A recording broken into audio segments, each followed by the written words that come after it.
Good afternoon, everyone. Looks like we have a quorum. So Tony, can you call roll call, please? Arenas? Here. Cohen? Here. Davis? Alice? Here. Jones? Present. Actually, I forgot to welcome everyone to the joint meeting of the Rules and Open Government Committee and Committee of the Whole. So welcome, everyone. We're going to start out with the first agenda for December 7th.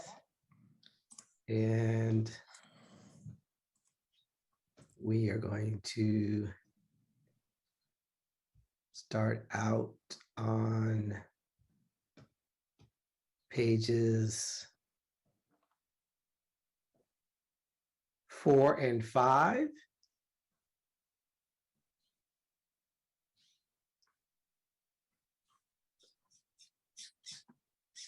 Pages 6 and 7.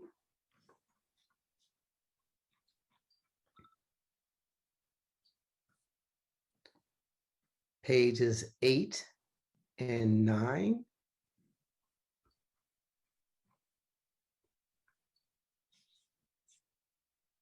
Pages 10 and 11.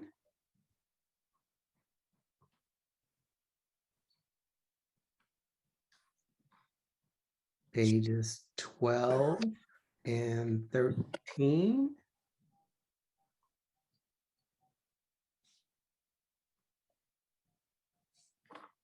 Pages 14 and 15.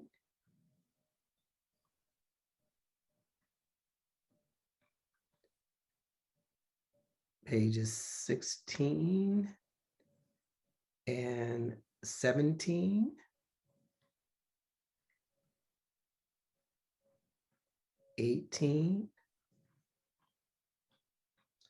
And that is it. And I didn't see well, there is an ad sheet. So when the maker of the motion makes their motion, they can include that. So we're going to go to the public. And the first public speaker is Tessa. Go ahead, Tessa.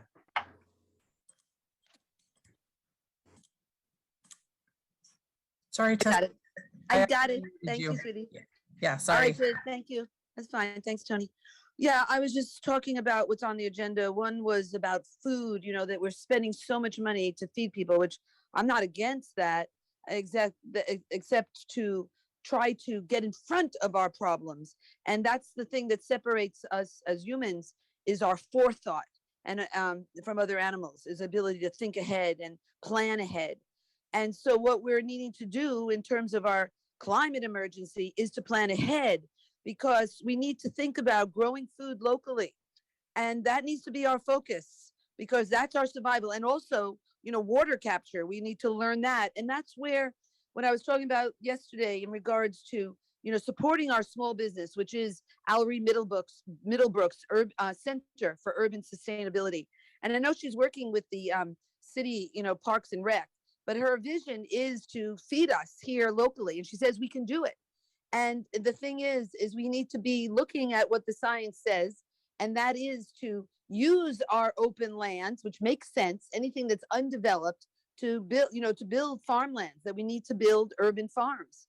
And that was what was so beautiful about the article that was in the Mercury News yesterday, in regards in Santa Cruz, where they're feeding the homeless, and they're actually working with the homeless to have them work the fields and to work the crops, and to that, like we're spending money now I'm not against it, that we're giving to homeless to collect trash, but wouldn't it be beautiful if they really got skills, which was to grow food? And that is actually, they say in Cuba, that, when they ran out of fossil fuels, the people who were growing food, they made the most money.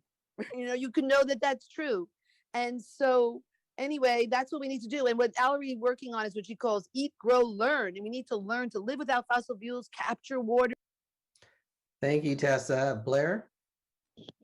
Hi, thank you.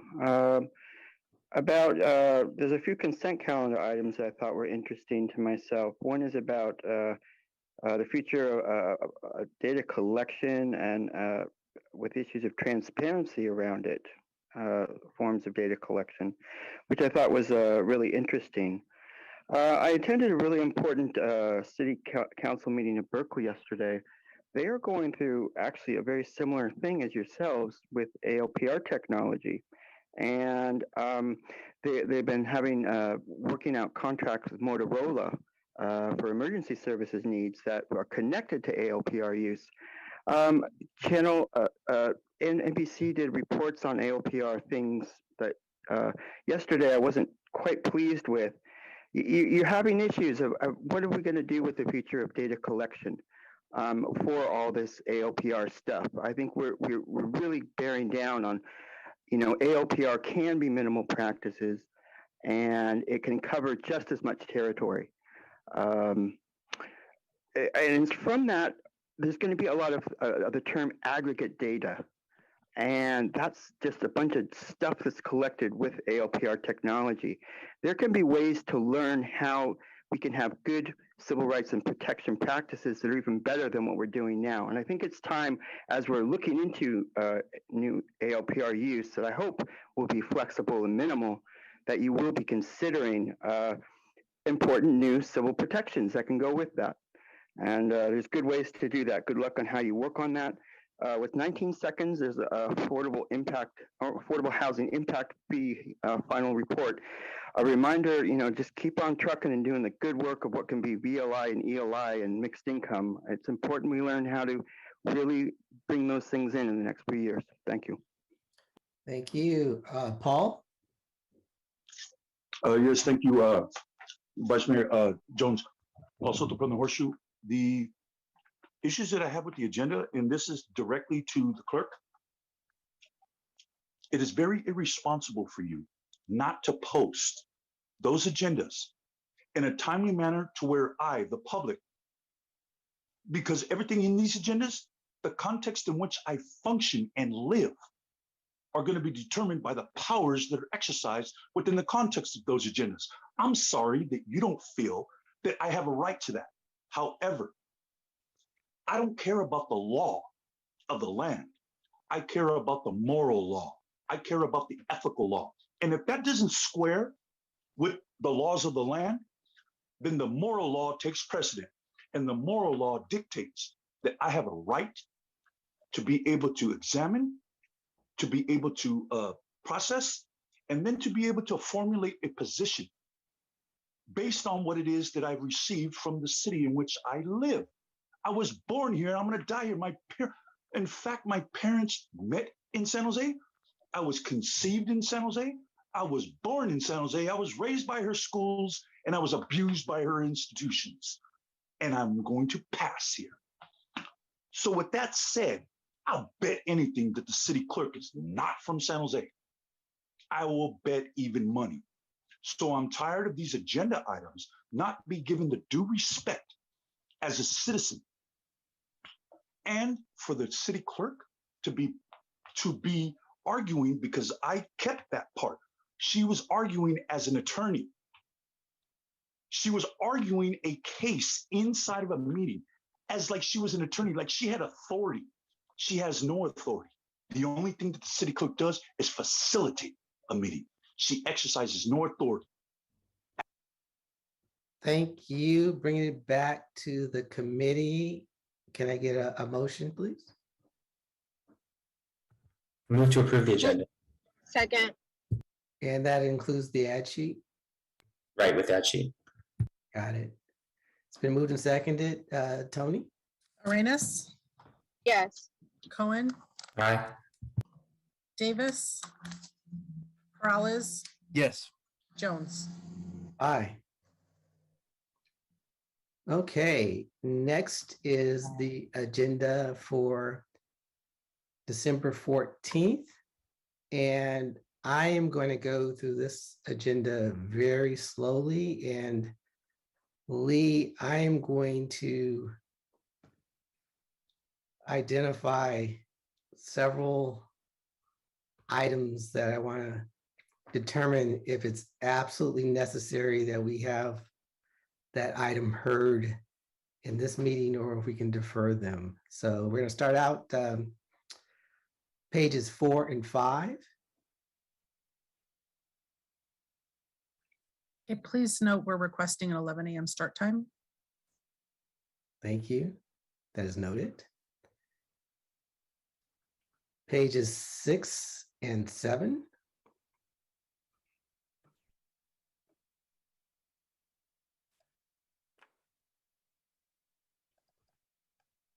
Pages 8 and 9.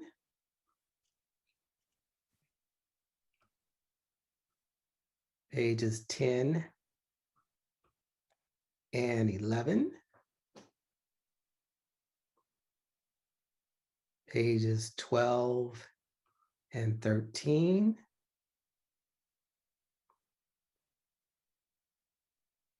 Pages 14 and on page 15, Lee, we can go through each one of these items like 3.3 is that an item that's absolutely necessary to be heard at this in this council meeting? So it's traditionally heard before the end of the calendar year. I don't know if there's a legal obligation in our operating and management agreement with Team San Jose that requires us to hear it during or before the end of the year, unless Nora knows otherwise, but this is something that could go to the first meeting in January. And I don't know anything about a requirement in the agreement. I'll try to find out. Yeah. Okay. And then obviously we're going to hear the redistricting and the charter review, which is going to take up quite a bit of time. That's on page 15. On page 16, agenda item 3.6. 3.6 does need to be heard for the end of the year so we can move forward on that project. Okay. On page 17, 3.7. So 3.7 is the same agenda item as last week's Rules Committee with project labor agreements. As I expressed there, we would be moving the council memorandum from council members Cohen and Esparza forward with our early consideration form. But that's a policy call if we were directed to put it on an agenda before the end of the year based off of the conversation last week, but Rules could move that to January if they so wish. Okay, when we have our committee discussion, I'm gonna get input from my colleagues on if there's a preference to move that to next year as well. All right, item 5.1. So 5.1 does need to be heard. We've discussed that at T&E, and we do have some grant agreements and funding issues that from CAL FIRE, and they would like us to have this heard and move forward before the end of the calendar year. Okay. Item 6.1. 6.1 is about possible services for San Jose Clean Energy and rates that does need to be heard before the end of the calendar year. Okay.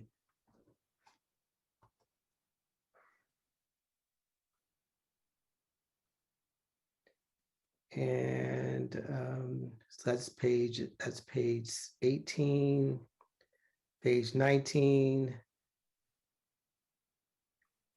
8.1 needs to be heard. Yes, 8.1 does need to be heard so that we can open up our overnight warming locations. Okay, and so that's page 19, page 20, land use. Item 10.2.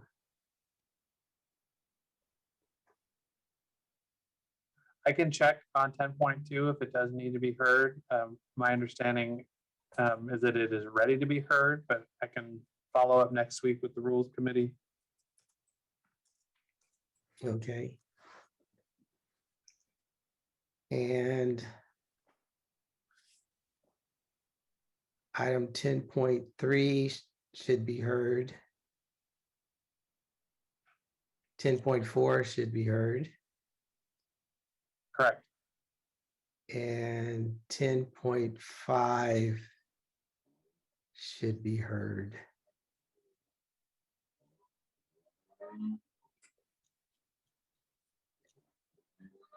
And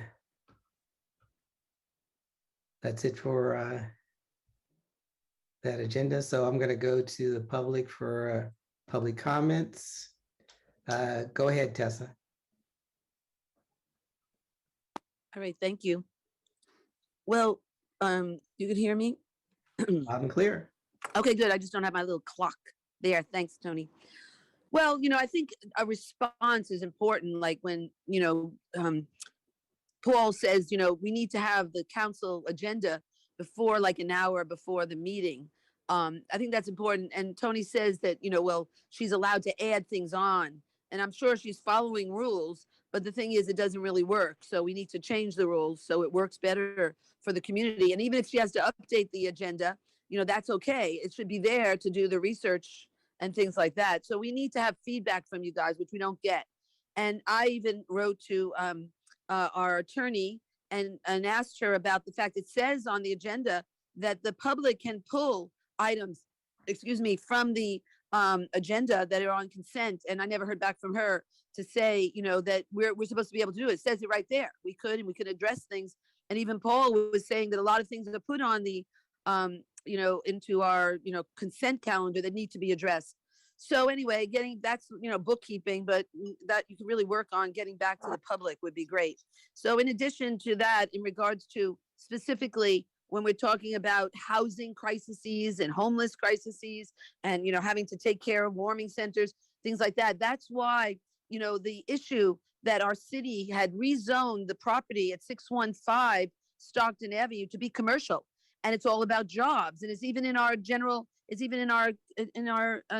whatever, our Bible, our Constitution, our, charter. It's in the charter that we have to have jobs and employment and protect employment lands. And, it's just like we are doing, we're putting cameras on the, for the protecting businesses and their theft, but we have no cameras about the killings on our roads. And the same thing is happening, is that this land should not be used for hotel. And, when we're in a climate crisis and even having disease coming to our city, our neighborhoods, we do not need that.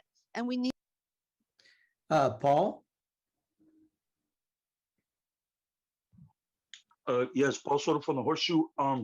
With the project labor agreements, Councilwoman Arenas, and I thanked her for this. She called it what it was, slavery. There's been slavery in silvery towers that lied in the shadow of the Fallon House. The beginnings of the oppression in this city was practiced in the shadow of the Fallon House. Look back on the tape. Councilman Perales couldn't say the word slavery. He stuttered.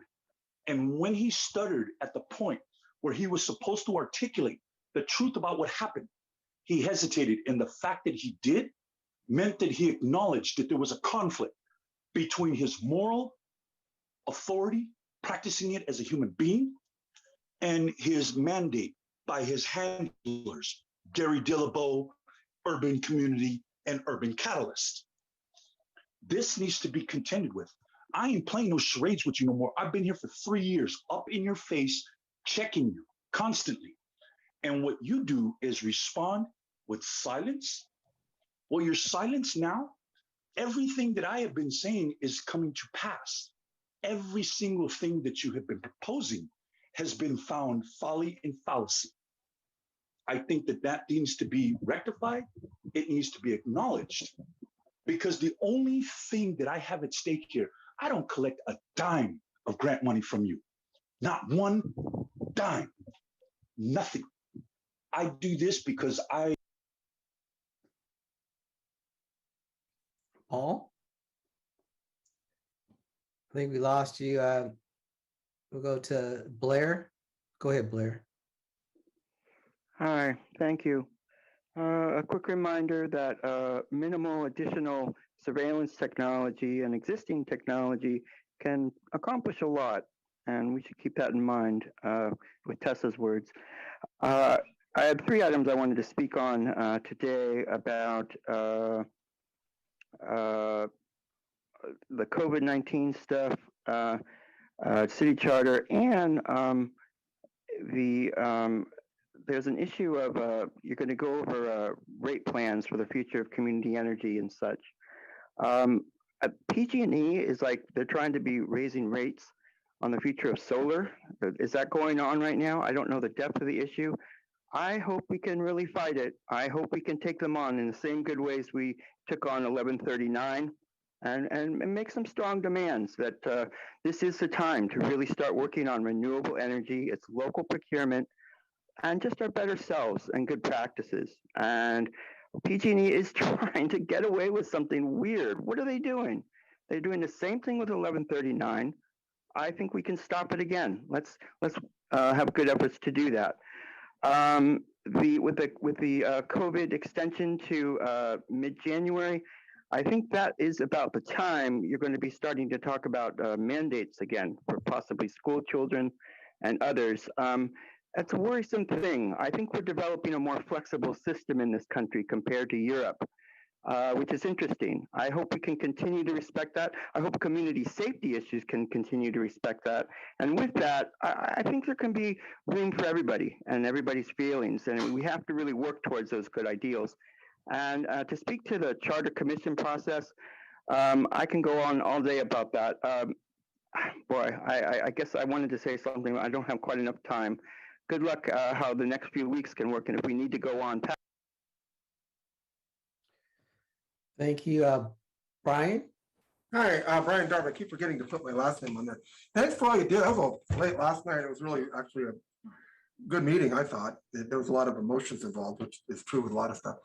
Anyways, what would really be helpful to me, and I don't know how you put it on the agenda or something, if council people could tell us how they want information presented, what works better, phone calls, I mean, emails probably do. And if it's a longer email, how you want it written. If we have a lot of supportive things, you know, maybe pictures and stuff, put that at the end, have bullets. I know we've talked before about this, Vice Mayor, and you gave me some good hints on how it works for you, but if each of the people did that, some of us, I know most of us wouldn't mind formatting our communications with you to meet the needs that you have as far as, because you all are working shorthanded. I know that in the cities, which is part of the issue I'm hoping to bring up.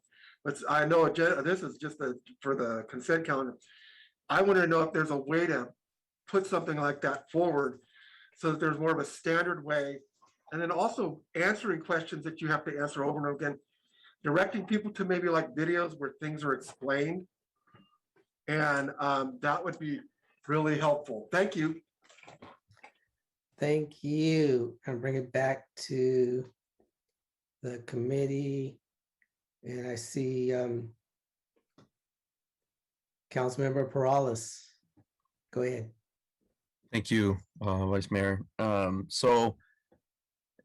Looking at the agenda myself, I don't know if staff has any response in regards to your inquiries on like the Team San Jose item 3.3. Do we know if we could defer that?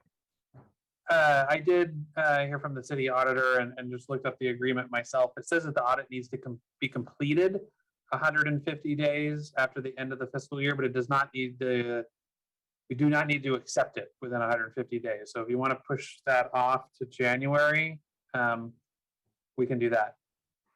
I think that would be wise. And then looking at the other opportunities, it looked like there was only 2 more. The item 3.7, the project labor agreement, and then item 10.2, the PD rezoning.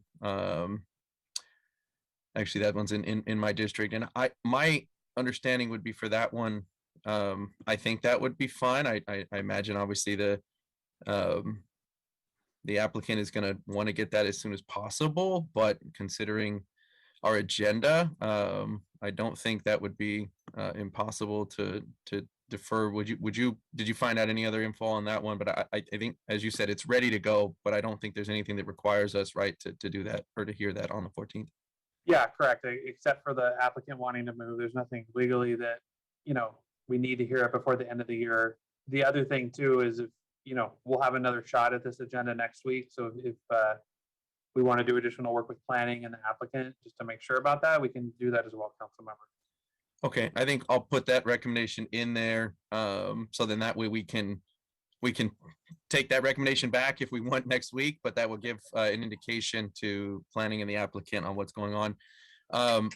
And then I'll defer to my colleague, Councilmember Cohen, because it was his memo on the project labor agreements, if there was any reason to why the 14th was the date that we had to hear. But otherwise, I'd be comfortable with those first two. I won't make a motion at the moment because I see Councilmember Cohen has his hand up. Thanks. Thank you. Councilmember Cohen? Okay, thank you. Well, first I'll start with 3.7. It's one of those things where it'd be nice to get it done before the holidays to signal to people that we're, taking this seriously. I don't know that it's that time sensitive that it couldn't go until January. I'm getting concerned about how long the January 11th meeting is going to end up being after we defer so much from December.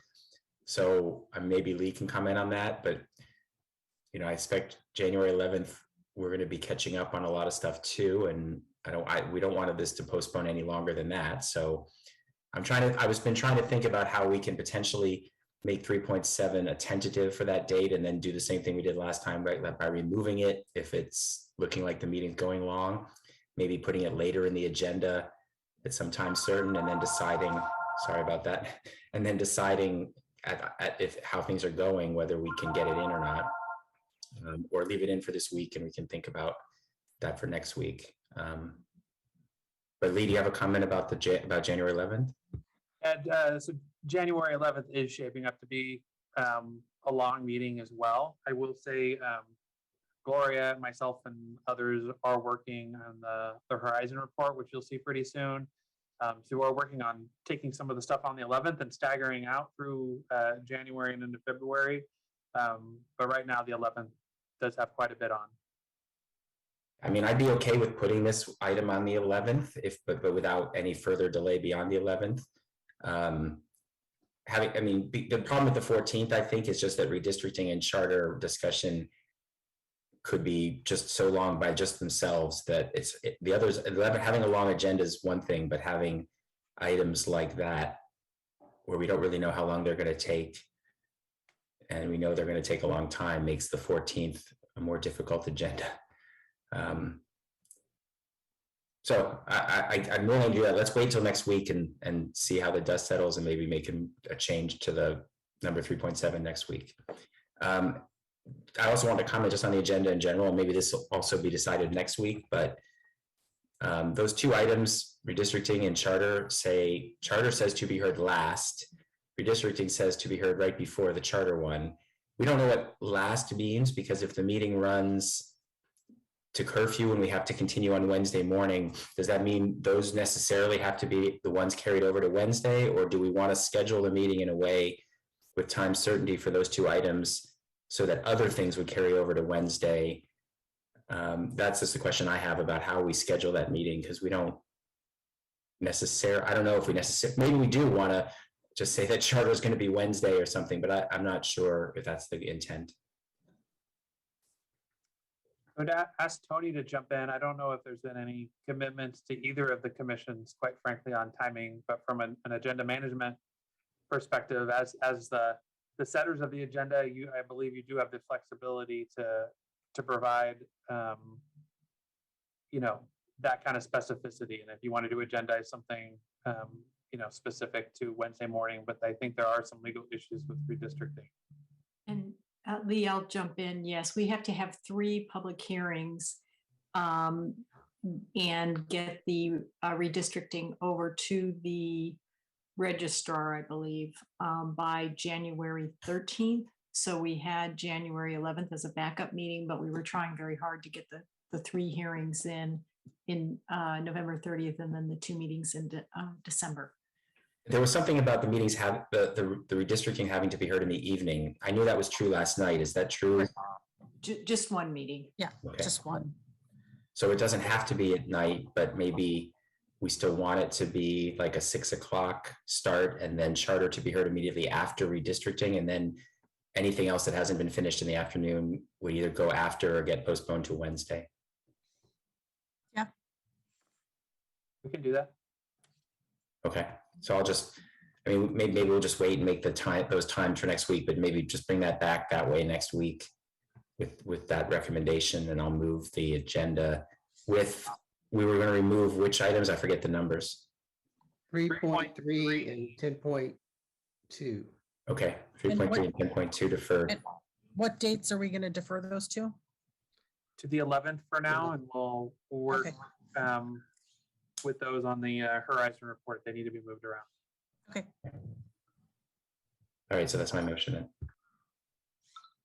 I can second. Did that include 3.7 for the? For now it does, but I said we would revisit that next week. We have one more crack at this agenda. Okay. So we'll think it over and figure out if we need to move it or not, or maybe make it, somehow schedule it so that it's after the other hearings, but I don't know whether that's the right thing to do either, if we can try to get it in, but we'll have to think it through for the next week and then come back to rules next week. And does this include an 11 a.m. start time? Yes. Thank you. Yeah, I'll second. Okay, great. Is that it, council member? I had one question, if I can. Yeah, I was going to come to you all. I just didn't. Yeah, that's it. Councilmember Collins. Go ahead, Councilmember Perales. So in regards to the redistricting, is this going to be, it'll be a public hearing, but are we going to begin to chime in on this? Because obviously there's a difference between, the time I think it may take if we're just hearing public comment again versus if we're chiming in. Well, you're discussing it on December 7th. So you'll discuss it on December 7th and 14th both. So Okay. hopefully that gives you guys enough time. Okay. The idea is final vote on the 14th. Yeah. So Ideas. that will take a lot of, okay, that's gonna take a lot of discussion then. Yeah. Got it. Okay. All right, thanks. That was my only question. Thank you. All right, so we have a motion and a second. Tony? Arenas? Arenas? Yes. Cohen? Aye. Perales? Yes. Jones? Aye. Thank you. Okay. Next up is meeting schedules and the 2021, 2022, 22, 23 city budget calendar and budget study session. And I'm going to go to the public first, and we have Tessa. Go ahead, Tessa. Thank you, Vice Mayor. You're doing a great job. Okay, good. So, well, one of the things that we're complaining about is this 11 a.m. start time that, the few of us who go to this meeting rules, and then there's a few of us that go to our council meetings, but you're not, and maybe look at the agendas, and then we don't know that it's an 11 a.m. start. Like the last time meeting, everybody, Dev Davis and Raul and I think Matt Mahan, a lot of people, and maybe Sergio Jimenez were, on their email lists or their newsletters and talking about, go about the redistricting, but no mention that the meeting started at 11 a.m. And so you're not doing it. I mean, you used to send us, a warning, that get your vaccine, but you don't, send us any information about that your meeting starting at 11 a.m. So that needs to change. And then getting back to budgetary things, like we were dealing with last night, yesterday, in terms of the American, monies that we're getting, the millions of dollars. I want $3 million to buy that property at 615 so that we could, that's what, maybe we can get it for $3 million. And it's here on Stockton Avenue at Shealy, and we don't need a hotel. and the neighbors are planning on moving because, you know, they say that the hotels, like we're seeing, are going to become homeless housing. And so some of the neighbors are saying, we're thinking about noise and pollution and things. It's going to be a lot worse, especially with the hotel and then even with homeless housing. And we have pollution problems here in our neighborhood. And so we really need a fossil fuel free operation here. That's what we need. And that's what we need overall. We need that in all of our businesses. And then to grow food so that the homeless could be working the lands and having jobs. And, we could provide housing there, that it could become for the homeless to live there as well. And then they could be learned to live sustainably on our planet. Thank you. Blair? Hi, Blair Beekman here. Thank you for this upcoming meeting.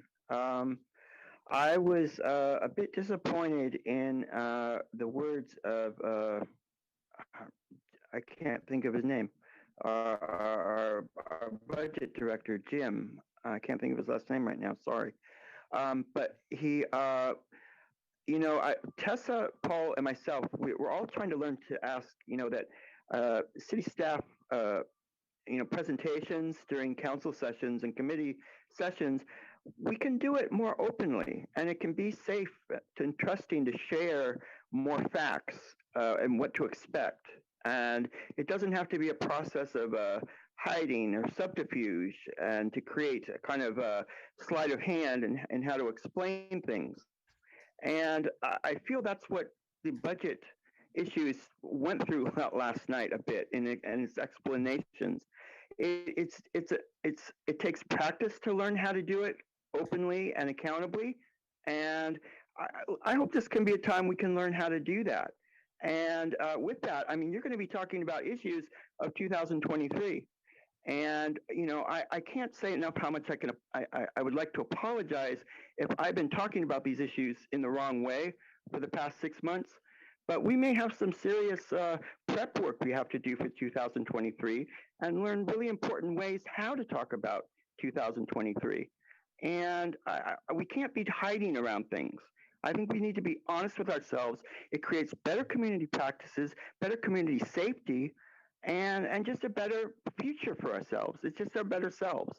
So good luck how we can work on these things, and it doesn't have to be hurtful. I hope it can be a process of a good learning and friendship and growth and sharing of important information for all of us.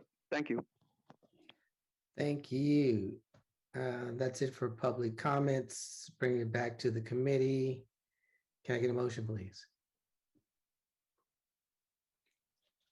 Motion to approve.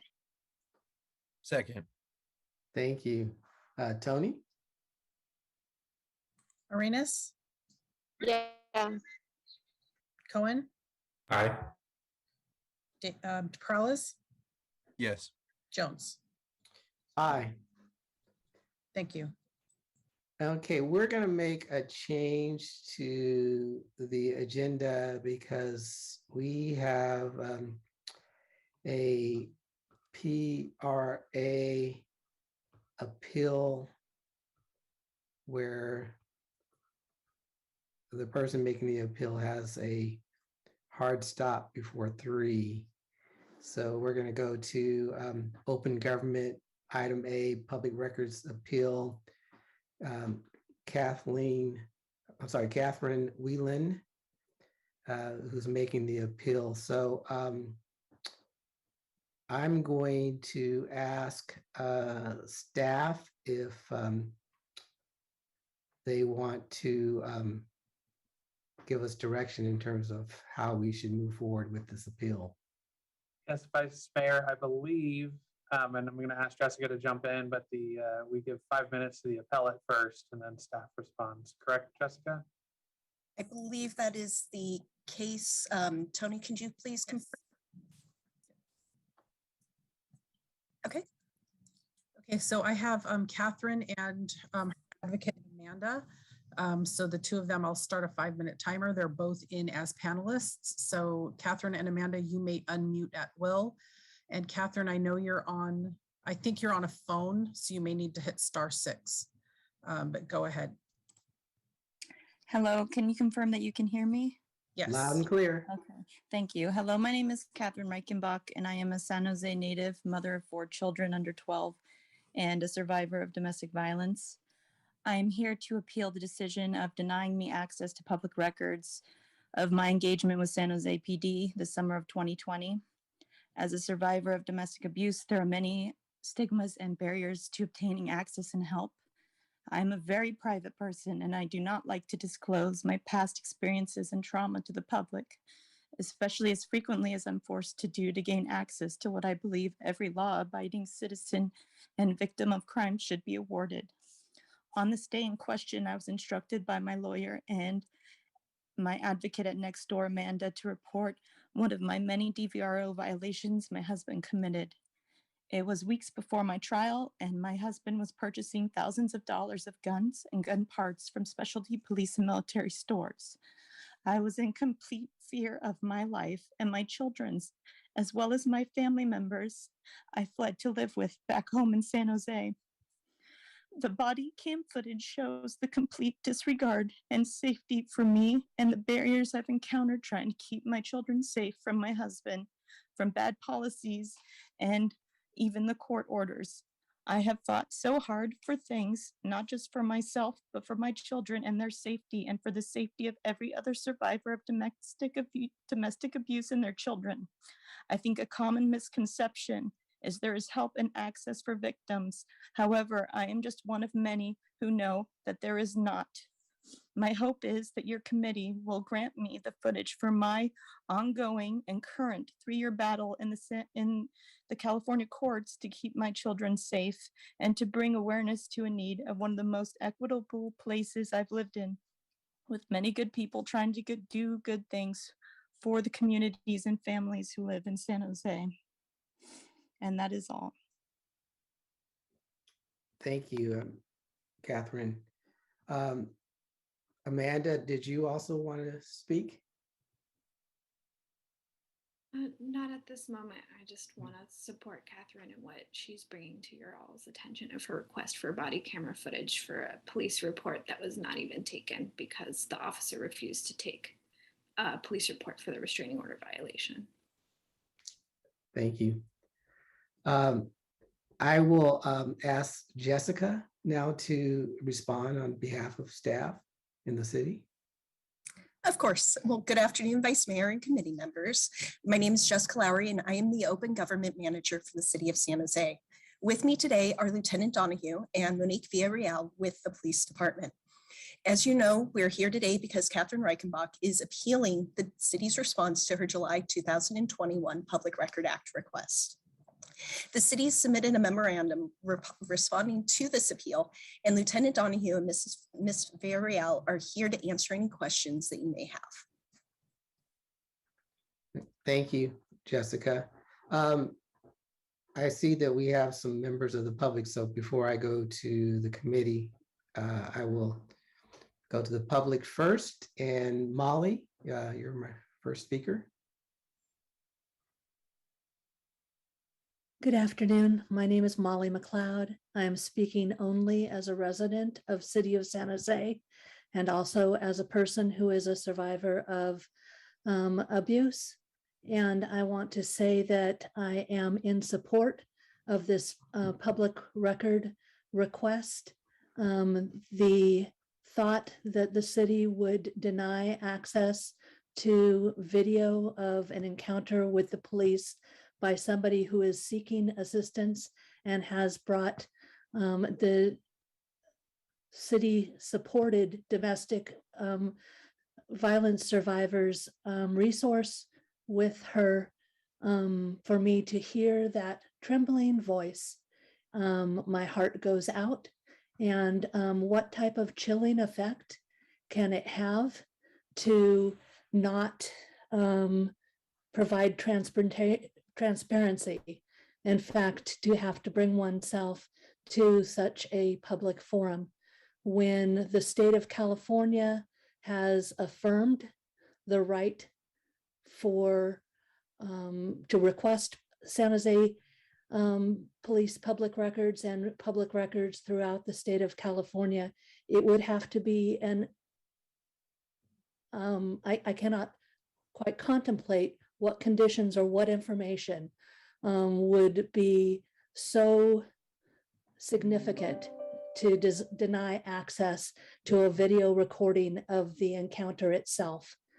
That is my thoughts. And again, my heart goes out to you.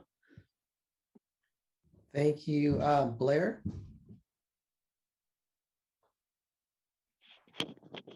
Hi, thank you.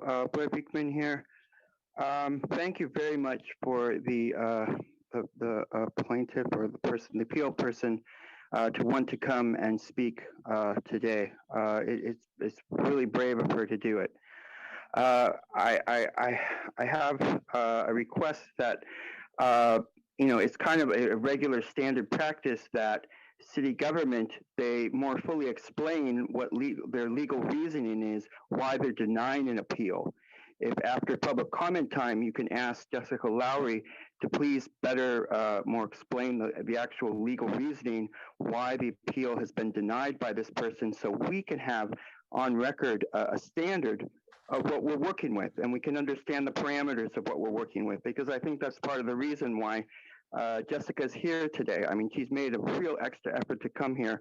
I hope we can do this very professionally today and do it well, and we can have all sides be heard and the story be heard. That can allow all of us to then better judge the situation and learn how to practice thinking about the situation. And we need that with good information and just basic legal information from city government explaining why exactly the appeal is being denied at this time.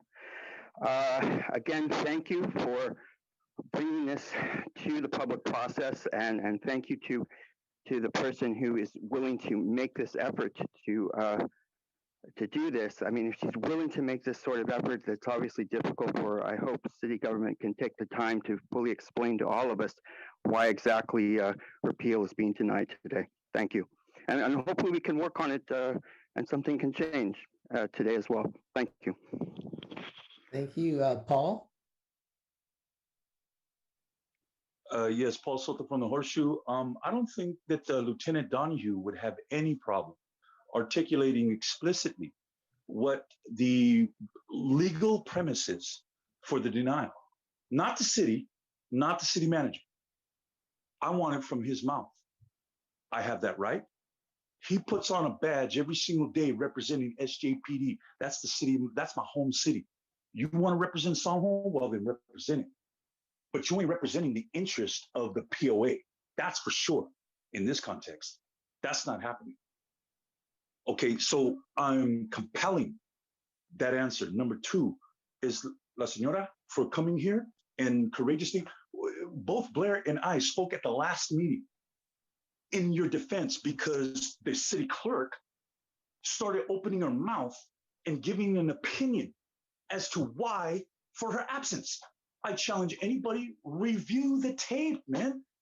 The last meeting when she wasn't there, Tony opened her mouth and starts yapping and starts giving a rationalization for her absence and wanted to close the item up.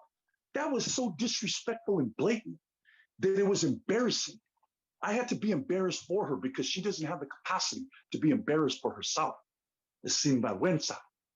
And so what my contention is that everything that I have been saying is coming to fruition, and everything that the city has been saying thus far has been fallacy and folly. This, the racial equity, we already know that next door is silent on this issue. Esther Perales, your silence is deafening. Yet you want to get in the ring and start talking smack and get on the agenda for the reimagine? What? Grant money getting too low, Esther Perales? Need some money for next door? Brian? Thank you. Excuse me. I'm really sorry. I did not get a chance to read the whole memo. So I don't fully know the reasons for denying it. We'll find that out in a minute. But domestic abuse, it's somebody's stockpiling weapons. We just had 9, well, now it's 4 people passed. The one child passed away this morning. And there, it turns out on this person's, you know, the young man that is accused of doing this in Michigan, you know, it's all over the place where this was planned and premeditated. If she has information that can protect her and her family and is making a public records request, you would think people would stand on their head. We don't want another one of these things going on here. I mean, the warning signs are all over the place, and if all she can do is act upon a public records request to get information to protect her and her children, we should all be standing actually, we should all be standing in front of her. You know what I mean? Protecting her. That's what we're supposed to do as a society. And I'm waiting to hear what the reason why, but I mean, so I know this is somewhat emotional on my part, but it runs deep, and it does happen, and people do get hurt. And I can tell you stories. I've known personally 10 people in violence, and that's a lot. And a lot of it was guns, you know, and gosh darn it, if this lady needs that information, get it for her, man. Once someone's gone, they don't come back. Please. Thank you. I'm gonna,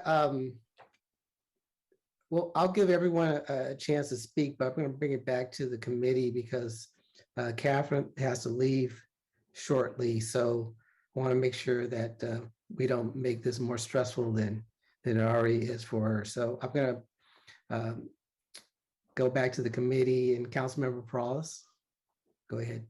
Yeah, thank you. And quick question for Catherine. Catherine, when do you have to leave us by?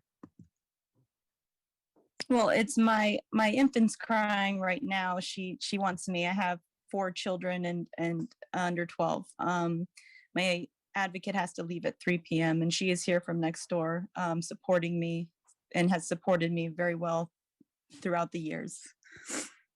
Okay, and just having that consideration, the reason why was I actually think this conversation could potentially go on for a little bit if we actually, you know, dive into it to try to understand the circumstances of both the incident and then the denial on the body worn camera footage. And I think it would be important to have you obviously available for that. I understand that we already missed you the last time. And I just wanted to clarify something. I don't know if you were able to look back at that video, but the comments from Mr. Paul Soto, I think are misleading because our city clerk actually helped last time because we could have taken up this item and simply accepted the staff recommendation to deny the request and then moved on with it without even you having an opportunity to speak for yourself. Our city clerk was making it very clear to us that we could instead defer it and then have this conversation now with you. And so I actually appreciated that she did that to let us know what the circumstances were and the fact that you were unable to be present with us last time. And it was important to us as a committee to not just simply hear the item and then accept the staff recommendation without you having a chance to be able to present or communicate with us. And so that's not only, you know, was important to us last time, but it's important to us this time. And so before you end up having to drop off, if we don't come to a conclusion today, I will make the recommendation that we defer action on it to be able to actually you know, get into it as detailed as we have to. So if we end up not being able to come to a conclusion within the next few minutes, that'll be my recommendation ultimately.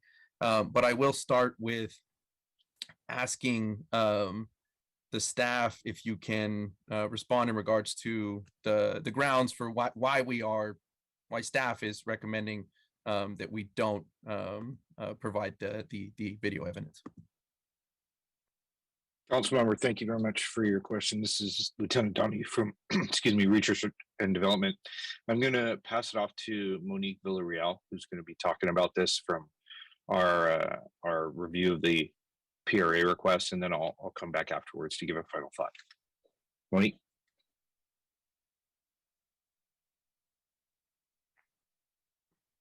Monique, you're on mute. You're on mute. Thank you. There you go. Good afternoon, Vice Mayor and committee members. My name is Monique Villarreal, and I am an analyst with the Police Department's Research and Development Unit. Our unit is responsible for reviewing requests for body worn camera footage, such as the request received by Ms. Reichenbach, also known as Ms. Wieland or Weiland. In considering requests for body worn camera, the process includes referencing California Government Code 6254, subsection F, which details the entitled parties who are able to receive records of investigation, which includes body worn camera footage. Specifically, these entitled parties include a victim of a crime or a representative of the victim, such as an attorney. So what I did is I consulted our records management system, which houses the details of an event. This was related to calls for service. And I noticed first off that a report had not been taken. It was a request by the caller for PD to respond. And it was reported, as was already mentioned, that there had been some purchases made which violated a domestic violence restraining order. Further investigative follow-up by sworn staff here within our department determined that the restraining order had not been violated and that the purchases had occurred before the time that the restraining order was in place. Therefore, it was determined that a crime did not occur, and therefore the request was denied. Ms. Reichenbach Wieland had requested an explanation as to why the requests had been denied, and language had been provided. She also requested to speak with additional personnel for follow-up, and additionally provided other event numbers for consideration. The additional event numbers were reviewed. They were tied to this event, and Ms. Reichenbach had provided evidence of the purchases, so those were reviewed as well. Further review of the event numbers, though, determined that again, the purchases were not made within the time that the restraining order had been served. The contact was offered to speak with Lieutenant Steve Donahue of our unit to further discuss the issue. Okay. Okay, that's it. Yes. Did you, Lieutenant, did you want to respond? Yeah, I'll jump in here. So I actually spoke to Ms. Reichenbach for about 45 minutes, and I want to start off by saying this is awful. It is a horrible situation. I can't imagine what she's been through, and from the stuff she told me on the phone, Catherine, I am so sorry you're going through this, and I really wish, like I said in the phone, that we could give you the information. But the problem is we have to abide by the government code. And in this issue, we had to determine whether or not a crime had occurred. And had she been the victim of a crime at that time, she'd absolutely be entitled to the body-worn camera footage. That's not a problem. But because no crime occurred, then she's not entitled to it according to the government code, which is what we have to abide by, despite how we may feel personally about this. And I know this is an emotional issue. Here's the thing.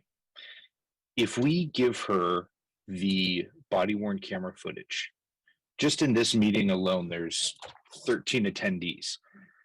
They would be just as entitled to that body-worn camera footage, just because they decided they wanted it, not because they were party to it. And Ms. Fryman, you could correct me if I'm wrong here, but from what I understand, if we change what we're going to release on a case, we have to abide by that for that entire case. So if we release this footage based on her request, because she's not an entitled party, we're going to have to do that for anybody that asks for that footage on this case. If they're an unentitled party, we still have to release that. Is that correct? Sorry. Yes, that is correct. Once we make something public, it's public to everyone. Yeah. So in part of this is when we look at this, we from the research and development line, we look at it based on that government code. For us, we have to look at, does it fit the criteria? And if it doesn't, we don't release it. And part of that protects Ms. Reichenbach from anybody coming off the street and deciding they want to find out what happened in her allegations of domestic violence, and it protects her as a survivor of this. So that's where we are now, is we're now in this appeal. Now, I wish this never happened, and I wish that we never found ourselves in this situation. But since we're here, unfortunately, as an agency, we at the police department have to abide by the government code and ensure that her rights are protected and the rights of other people involved in this event. So Thanks, Lieutenant. I'm just going to pause you because I see Catherine threw her hand up, and I appreciate you, putting obviously the context, the human nature to this. And I apologize, Catherine. I didn't start off with that. I am sorry as well that we're even having to have this conversation, as you pointed out, sort of very publicly, considering the nature of what you've been going through, and that is not missed on any of us. But I wanted you to be able to. I saw your hand go up, so I wanted you to be able to respond. Thank you very much for allowing me to respond. I had heard some things that I do not agree with and do not think are factual in this case. First of which is that I did not have a TRO or a DVRO at the time. I did have a TRO for almost a year because of COVID. And every time it extended, I had to go to court. And every time it extended, it did not show up in the police records. I provided my TRO at the time, and I was in preparation for my DVRO hearing, which I thought possibly, like many other women, I could be murdered and shot at while I attended in San Jose in the courthouse. So that's number one, is I did have a valid restraining order against my husband. Number two, I was told by Detective Donahue, when I did speak with him, he's a very kind man. He was very apologetic. He's doing a lot of great things, I think, in the police department with trainings and things that he spoke of. I was told by him that the victim in this case is the courts and not me.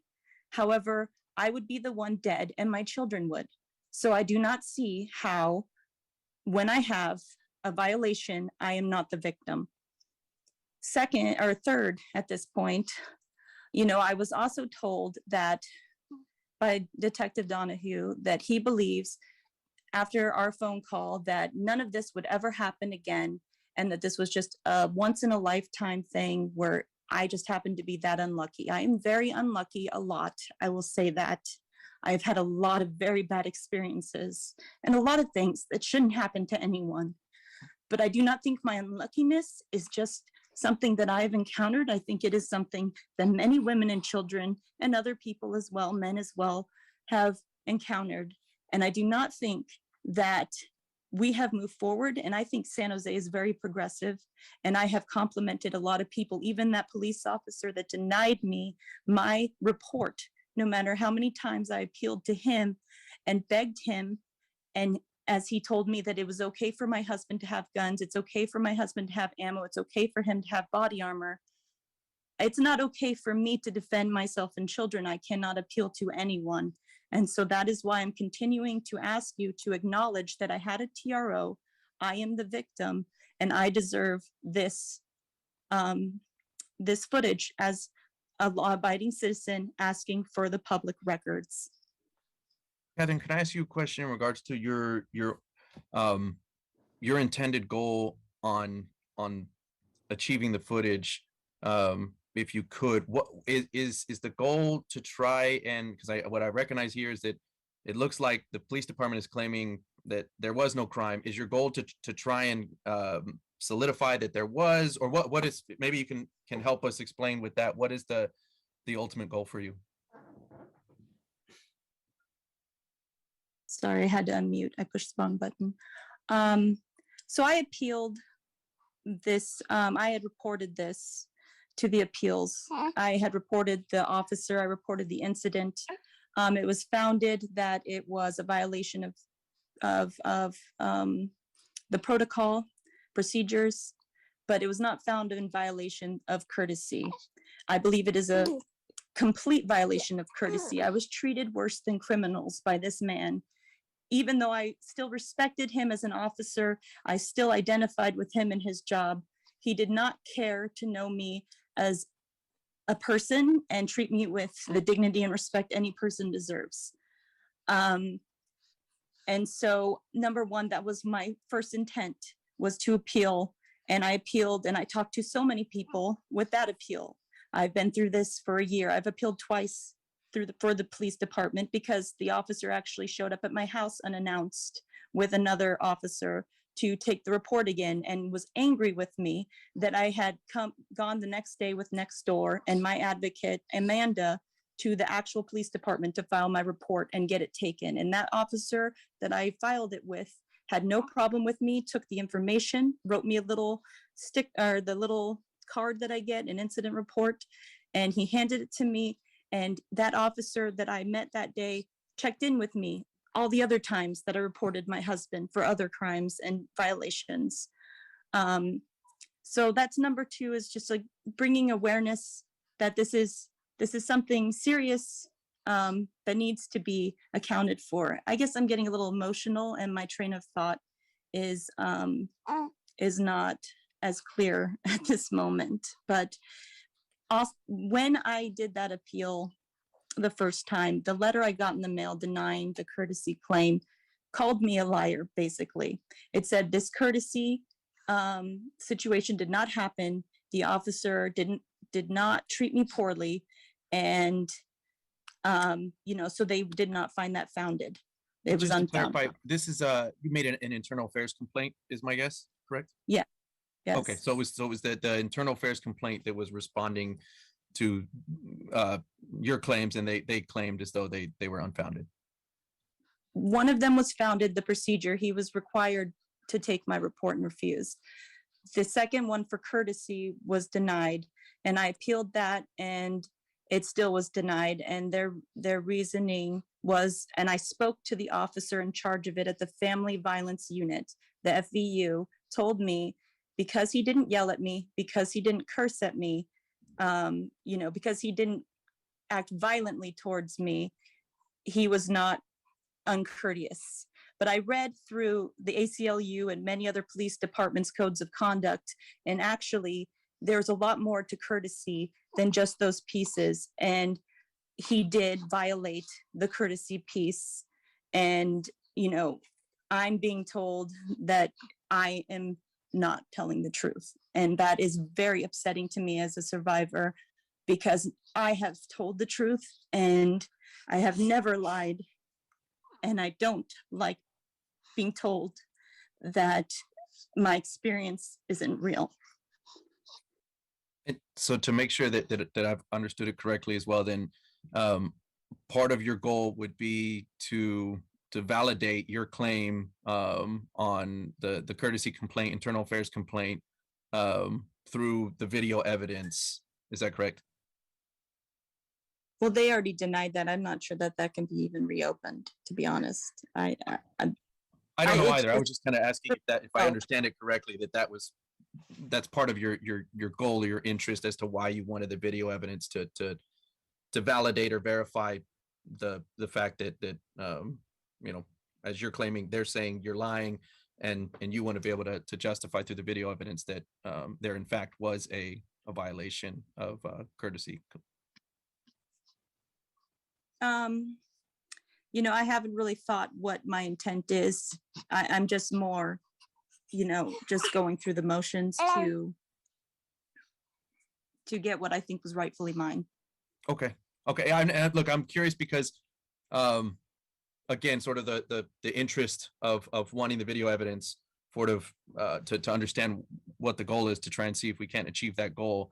It sounds like that may not be totally clear as to what the overall end goal is, but I think you feel still as though you're entitled to the video, and for the moment you want it, and obviously the police department through the code is claiming that that they can't release that to you, that's not entitled.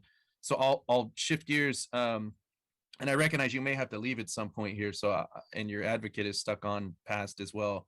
But Nora, question for you: is there another avenue based on what I'm reading it looks like potentially a court order, a subpoena. Is that another avenue to be able to obtain this footage that wouldn't then put us in this same predicament where we're having to open it up to everybody? Depending on what the status is of any court proceedings, yes, a subpoena would be an avenue to obtain this type of information potentially. How would one go about that? What is that? You have to hire an attorney and then get well, I'm just curious. I don't know. Yeah, and I don't know the status of the whether or not there is a court case and the status of it, and if she has an attorney or doesn't have an attorney. But she wouldn't need an attorney necessarily in the family court. They have ways of helping oftentimes to subpoena information like this. And Amanda may know the status or the of what's going on in the family, or Catherine may be able to give us some insight on that status. But a subpoena is a route for sure. Okay, that is a route. Councilmember Paulus, go ahead. I'm sorry for interrupting, but I know Amanda has a short time frame and she had her hand up as well. I'm sorry, I didn't notice that. I missed that. Thank you. Yeah, No go worries. ahead. Amanda, go ahead. No problem. I just wanted to highlight something as a domestic violence advocate. Is when Catherine made the complaint of the conduct of the officer, it was found that he violated policy, which he did. He was supposed to take a restraining order violation. There was an active temporary restraining order at the time the crime happened, and an extension of that temporary restraining order at the time she made the report. She was never not protected by a restraining order. She was. So he did violate policy. But what Catherine is speaking to of this courtesy piece, I can't stress enough as a domestic violence advocate how important this is. That when domestic violence survivors have the bravery and the strength to report to police a domestic violence crime for their safety and their children's safety, that they be treated with respect and kindness in a trauma-informed manner. And that was not what's happened. And that's why Catherine has a right to see this footage of the way that she was treated, because the response that he did not violate courtesy is blatantly untrue, and she deserves to see the footage and have access to the footage proving that point. So I just wanted to highlight that as a domestic violence advocate, that what she's doing is incredibly brave and strong for her and for all domestic violence survivors out there, because this can go on to impact the safety of future domestic violence survivors making a report.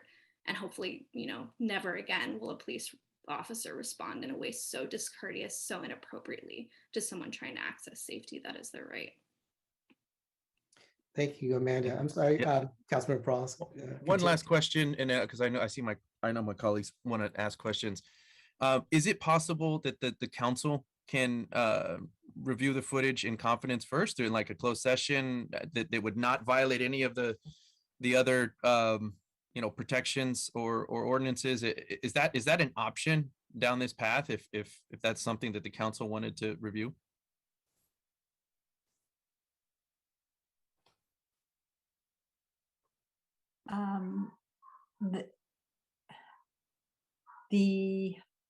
And why don't I let you stew on that? If you want to come back with that, I'll turn it back to the vice mayor and to my other colleagues. But if you can think about that and see if that, I'm just thinking of other options as well as how we may move forward. So sure. But are you thinking of the entire council, that this would be appealed to the entire council? Right now, the appeals with rules.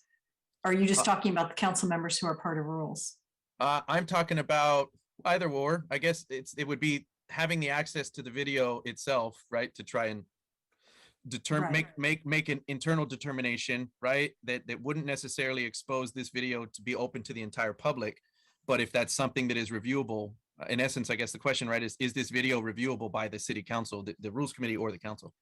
Okay, I can look at that, certainly, council member. And then separately, it sounds like there's some confusion as to whether or not there was a restraining order, actually either a temporary restraining order or a domestic violence restraining order in place. It sounds as though PD understood that there wasn't. And next door, Amanda and Catherine are both indicating that there was. And I don't know if next door was involved in helping her obtain the restraining order, if they have records of that.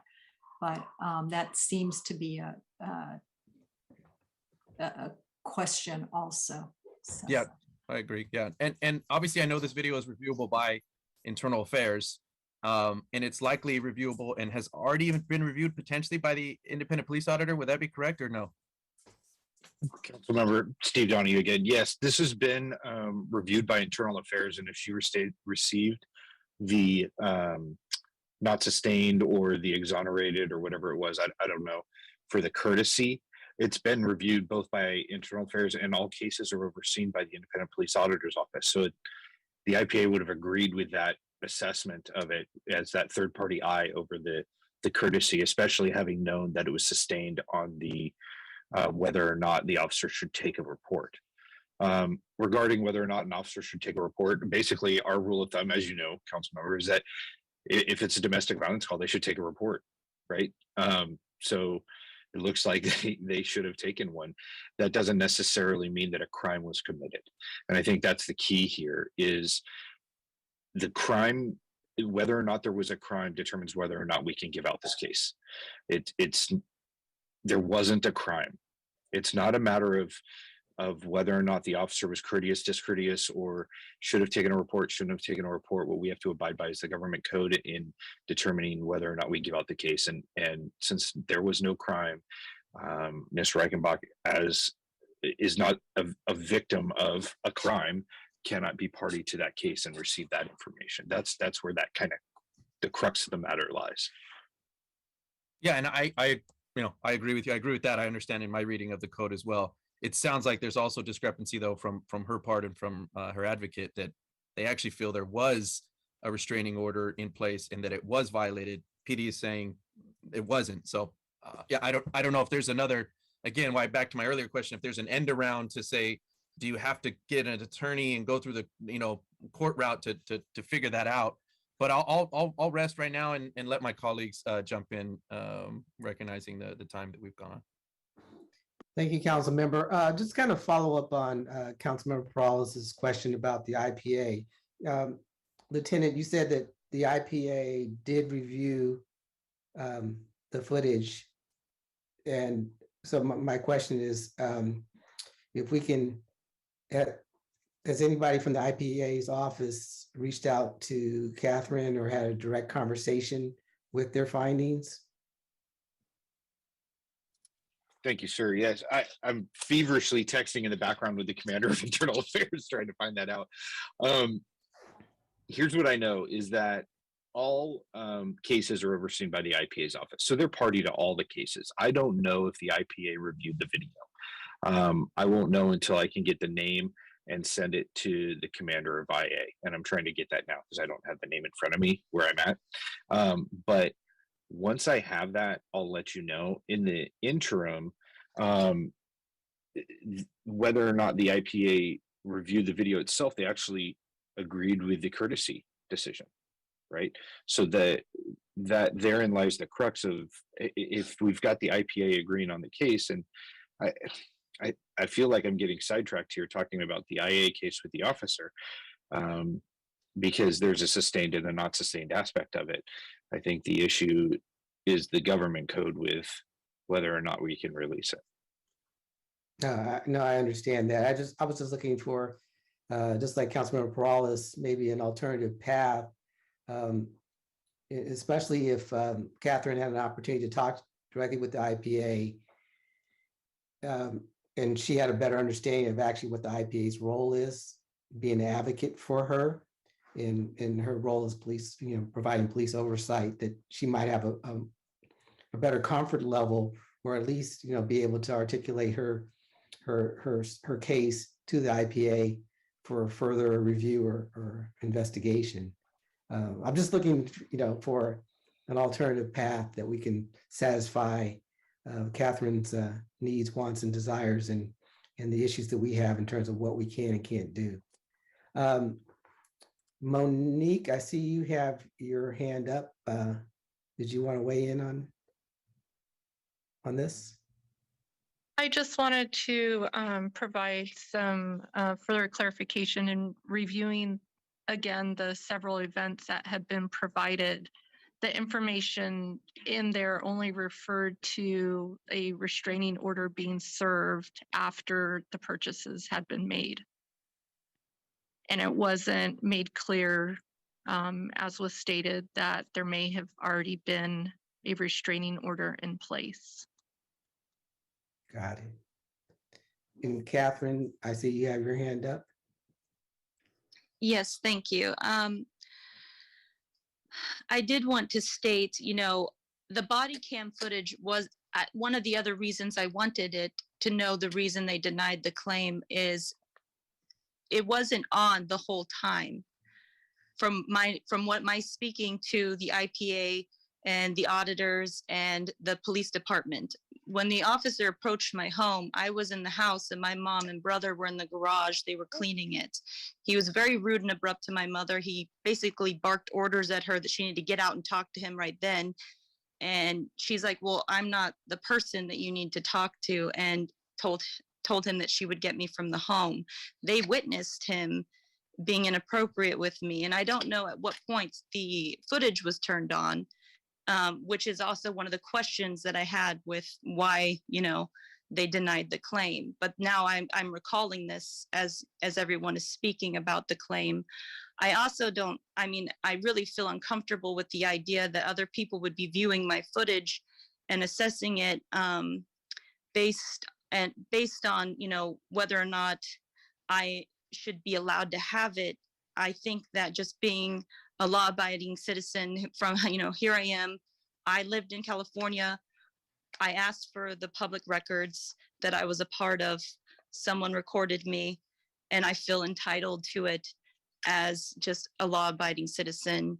And that's the reason I think I should have it, not because I'm a domestic violence survivor, not because of any other reason, because I am a citizen, and I think that should be given to me. Thank you. Monique, okay, you took your hand down. So we're going to go to Council Member, Lieutenant Donahue, you want to speak? Yeah, actually, Chairman or Chairperson, sorry. I think you bring up actually an excellent point. And if you'd like, I can work with Ms. Reichenbach and get her connected with the IPA's office, because the allegations that she's making sound more like a complaint than anything else. And that, the IPA has access to that body worn camera footage and can review it with a third party lens and look at it objectively, and determine whether or not they agree with what's been determined. So I'd be happy to do that and connect her with that, if that's something you'd like me to do. I think that would be a viable path forward. Obviously, we want to make sure that Catherine is comfortable with that. And we can even do a continuation, have her, get in contact with the IPA, have her go through the IPA process. Hopefully she develops a comfort level in terms of what the IPA does and how they're an advocate for our residents, and we can address it that way. And again, continue this. And if it doesn't meet her satisfaction, then we can revisit this. So that would be my recommendation, but obviously I want to hear from my other colleagues. So Vice Mayor, may I interrupt you for a second? Ms. Gold from next door has had her hand up for quite a while. I don't know if she already spoke and her hand's still accidentally up, but she was really the first hand up. yeah, I saw that. I didn't know if it was still up from the first time you spoke, but I'm sorry, Amanda, did you want to? Yeah, Say I did something want to else? add something, which is Next Door Solutions actually met with the DA's office. We met with James Gibbons Shapiro about our concerns about how Catherine's restraining order was not enforced because it was a temporary restraining order that was absolutely active and had been served, and had been extended to a new temporary restraining order that was absolutely active and had been served because of the COVID-19 pandemic. She was always protected by a restraining order. We've had the DA's office independently review this, and they said she was always protected by the restraining order. There was not a gap in coverage. This was not before her abuser had been served. And so if the grounds for her being denied the footage is she's not a victim because there was not a restraining order violation, because there was no restraining order, That's false. There was a temporary restraining order in place, active and served at the time of the crime and the time that she reported the crime, with no gap in coverage in between. Just because they were two separate orders because it had been extended from the COVID-19 pandemic does not mean that she's not entitled to that footage. She's still a victim of a crime, and a crime did happen. In fact, it's being investigated now. The DA's office reached out to the police department. It's been transferred up to Oregon to have that police department review it, because the crime occurred in Oregon, where the gun purchases were. A crime did occur and she was the victim. So if that's the grounds for denying her footage, I would say there are no grounds there. Great. Thank you, Amanda. And I got hands flying up and down, so you guys keep me on track. Lieutenant Donahue, did you also want to say anything else, or was your hand up from your previous? Sorry, I was up from my previous, but I did get the text back from my the commander at IA, and the IPA did agree on first review of the case. Okay. Councilmember Cohen. Thank you. First, I want to thank you, Catherine, for the bravery in coming forward and talking about this and really articulating well the experiences of a survivor. I know this isn't easy, so I appreciate that. It's a little dismaying for me that this is being aired in this public way and having this debate. I'm not sure. I mean, this is another conversation for later as to what the process is and should be.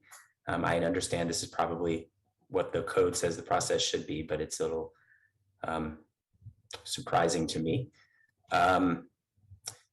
So I have a few questions, I guess, and I do appreciate the direction that Chair Jones is going on this. I mean, I think there are some intermediate steps we can take and some next things we can do to try to get this resolved without us having to vote or not on an appeal at this point.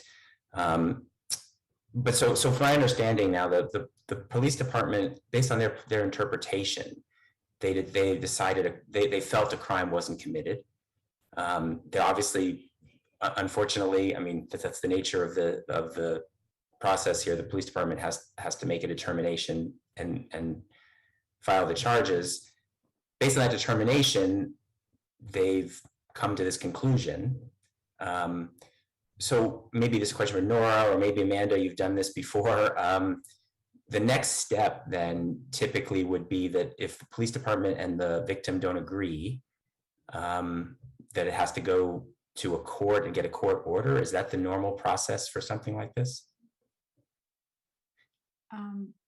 When you say something like this, do you mean whether or not the restraining order was in effect? No, I'm not talking about even the specifics, but in the case, the police department has made a determination that they said they feel a crime wasn't committed, therefore this doesn't meet the criteria to release the footage, right?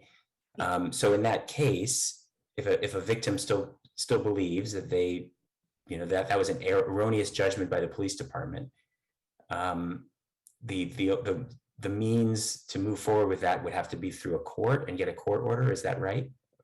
No, not necessarily, but I don't know if it sounds to me as though the police department understood that there wasn't a restraining order in place, a temporary restraining order in place. And I don't know if it was a California application. Okay, it sounds like it was. And I don't know if we've sorted out whether or not there actually was a restraining order in place. It wasn't in the system. But I can tell you through COVID, our experience is the delays on the part of the clerks at court, at least on the civil side, but also we've experienced on the criminal side, getting information into the system, even though that should be in, I think it's called CLETS, but it should be in a different system. And that should be more reliable than the normal court system and record system. During COVID, it just wasn't working very well. And I don't know the time frame of this.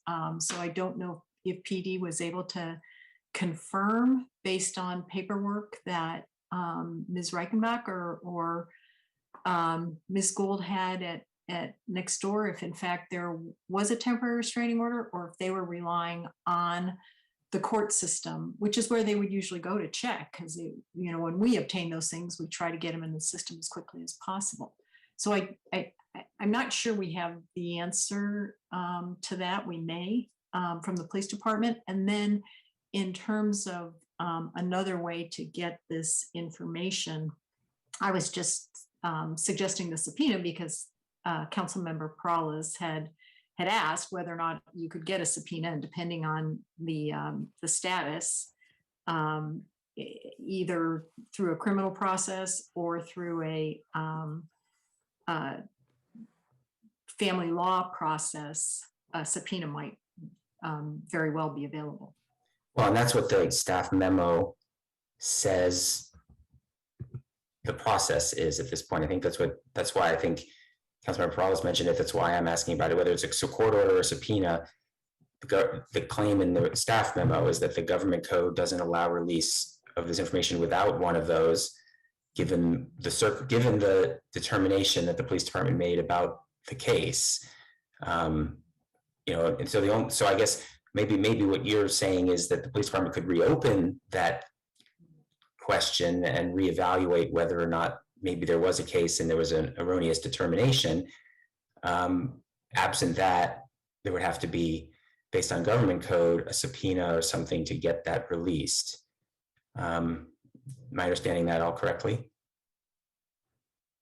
I don't know if Lieutenant Donahue, you have something to say about what would be the process if, in fact, as Ms. Gold says, there was a restraining order in place and there was records were poor, or the information didn't get to the proper people to make the determination.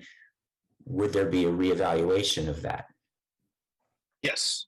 So I want to be careful with what I say because I don't want to air too much of the case in this public forum. Mm-hmm. So I'm going to be a little bit cryptic if you'll allow me that Sure. wiggle room. So I just read through the case again, and there was a TRO in place. The TRO went into effect on a certain date. Okay. The purchases that were made occurred before that date. So the evidence that was brought forth had evidence of purchases. Those were made before that date. There's question on whether or not those purchases, even if they were made after that date, would have been a violation, right? So I can't tell you what the purchases were because I don't want to air that in a public forum, and I don't want to explain that any deeper, but I can tell you that what was purchased may not have actually violated had it been purchased later, okay? Then once that TRO went into effect, there was no evidence of any purchases made after that point. The investigating detective that received the case in our family violence unit reviewed it and was able to confirm with all the TRO and the subsequent restraining order, not just the temporary, but the actual restraining order that went into effect after this, that those were not part of that time period. But despite that, Ms. Reichenbach actually still wanted this case brought to the DA's office. So the detective did. The detective took it to the DA's office, which is what you're asking for. Who's that second set of eyes, that appeal on this, right? Because we as an agency will look at it and say, is there enough for criminal prosecution? And if there's not, typically we won't send it to the DA's. But in this, we said, no, there's not. And yet she still wanted it. So we did send it to the DA's anyway for her. And the DA's office rejected the case. So the DA's office then said, no, there's nothing here to prosecute for us. So having both our agency say that this didn't occur and then the DA's office again reject the case is that second appeal process for that criminal aspect of it. Does that make sense? I know it's a little cryptic, I'm sorry, but. No, I fully understand. I fully understand your Okay. answer. I appreciate you explaining the process it went through.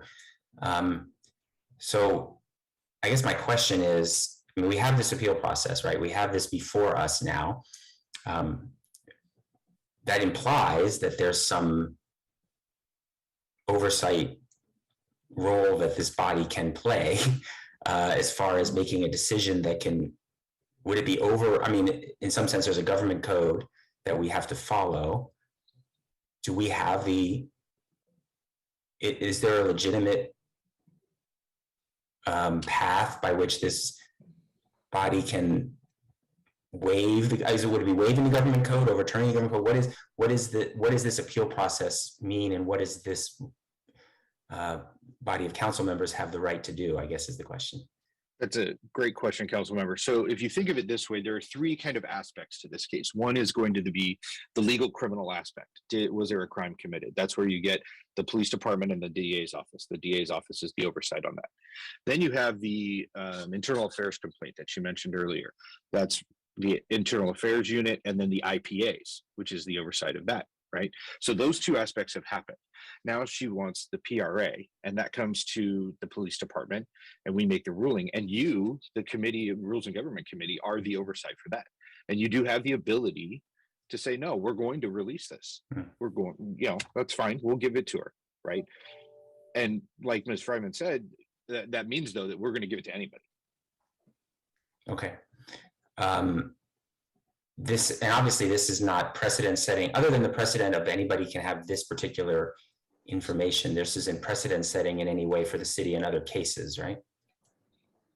No, I believe when we spoke to the city attorney's office before, it's not going to change what we do in other cases. They would refer back to this, right? And say, well, you did it here, but it's not, it won't require that if Ms. Fryman can speak to that. Okay. That's correct. It isn't necessarily precedence, but, and this is a very unusual case. So it wouldn't be that the police department has to handle every matter like this. Yeah, I'm not sure what the appropriate, at this point, what the appropriate motion would be for this group. I do, as I said, Councilmember Jones, you talked about a path where there can be further viewing and airing of this information used through the IPA office. That might be a next step, and then bringing it back to this committee at that point, if there's not a satisfactory resolution for all parties at that point, might make sense rather than having to make a determination at this point. But I guess I'll leave it there and see what others might have to say about it. Thank you, council member. And Amanda has her hand raised again, so I'm going to go to her. But before I do, Catherine, I just want to do a check-in with you. How are you doing on time? And just want to make sure that. Well, both my little kiddos are having meltdowns. I'm sorry, I didn't mean to interrupt. I thought. No, I just wanted to do a check-in. What I'd like to do is actually take comments, additional comments from my colleagues, but try to keep it concise, because we can continue this. We don't have to have it resolved so that Catherine can get back to taking care of her little ones. But I'm going to first go to Amanda, and then Councilmember Arenas also wanted to speak. So Amanda, go ahead. I'm concerned that there's an error in the records because she was protected by a TRO at the time the crime occurred. She's had a TRO extended repeatedly since 2019 and was continued to be protected by extended TROs up into 2020 when the crime, when she made the report, when the crime was committed, and even past then until it was finally granted and she now has the full restraining order. We even checked with the DA's office. I've met with James Gibbons Shapiro.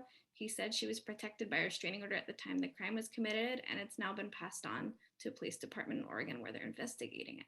So I'm concerned there's a record issue if the reason for denying her the public records request of the footage is happening based off the fact that a restraining order violation didn't happen when it did. It did occur during the TRO.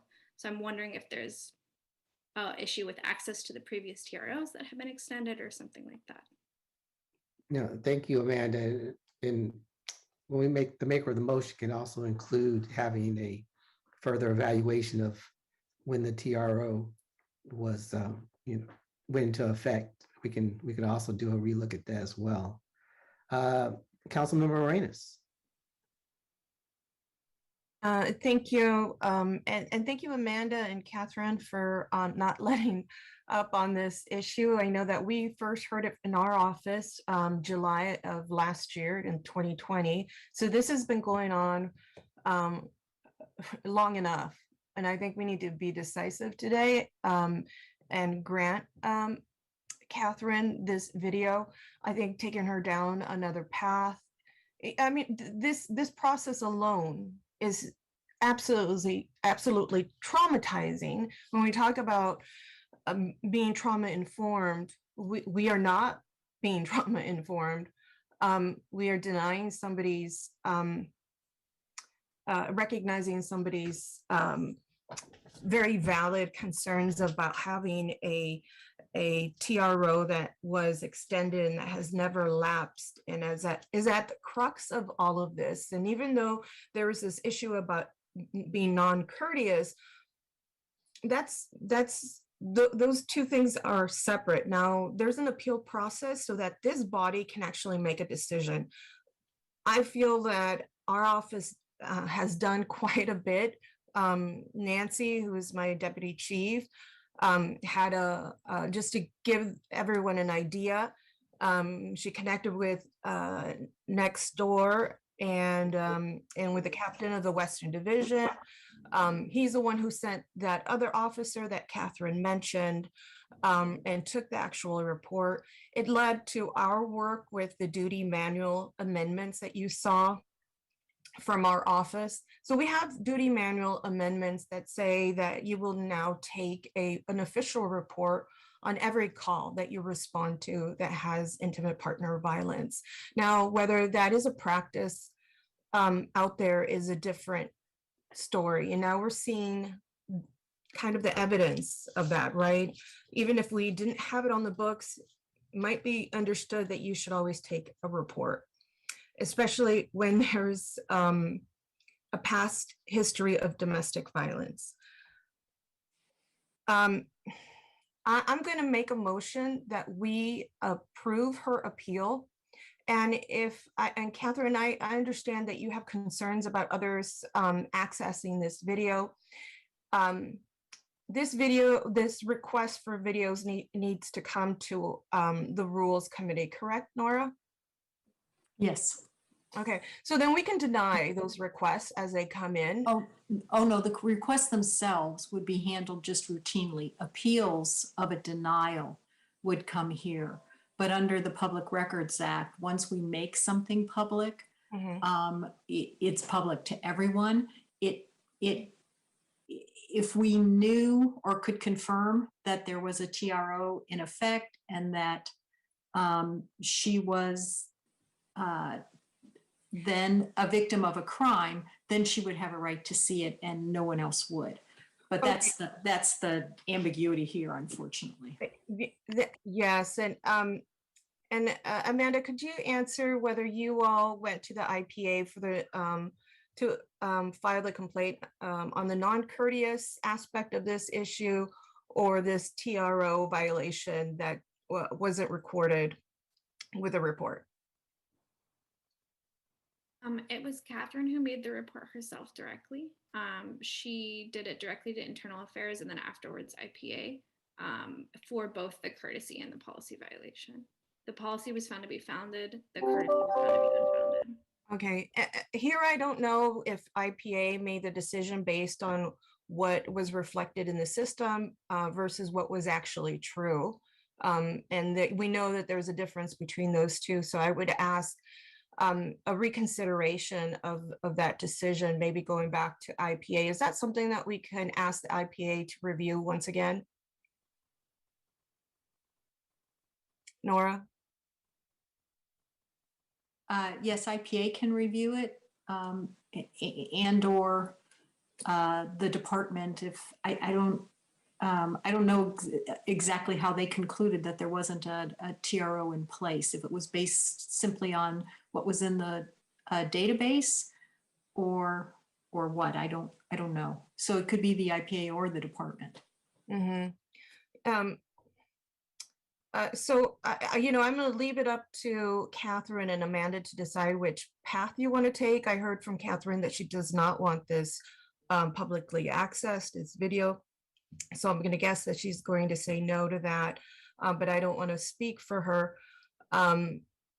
Catherine, is that something that are you willing to have this as this video in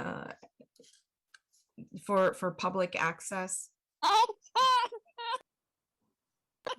Sorry, my infant is upset. I have my TRO from 2019 from my original lawyer in hand, stating that I was granted this restraining order 7/26/19, 2019. In the summer, I was hiding out in a hotel room when I got this funded by Nextdoor. Is there any way I can, I don't know, like screenshot it, or is there any way that we can look at it right now? I have the numbers, I have all these things that show that it was granted. Oh, I see. For you to show us the evidence of the TRO. I think at this point, Nora, it's a matter of trying to figure out, can we, even if we, can we validate that if she has the evidence of that IPO and say there was a crime that was committed and now she's entitled to see that video? Yes, we maybe what would make sense. Okay, I'm getting a head shake from Lieutenant Donahue. But what I was going to say is I don't know if I don't know what the police have looked at and whether or not they've looked at what she has and reached their conclusion. That's the difficult part for me. I don't know that. Lieutenant Donahue, have you seen this TRO? Have you seen the evidence of the TRO? So I personally haven't, but I reviewed the case. And council member, what I can tell you is that I know they looked at the TRO. They actually have the TRO number, its issuance, and all that in the case file.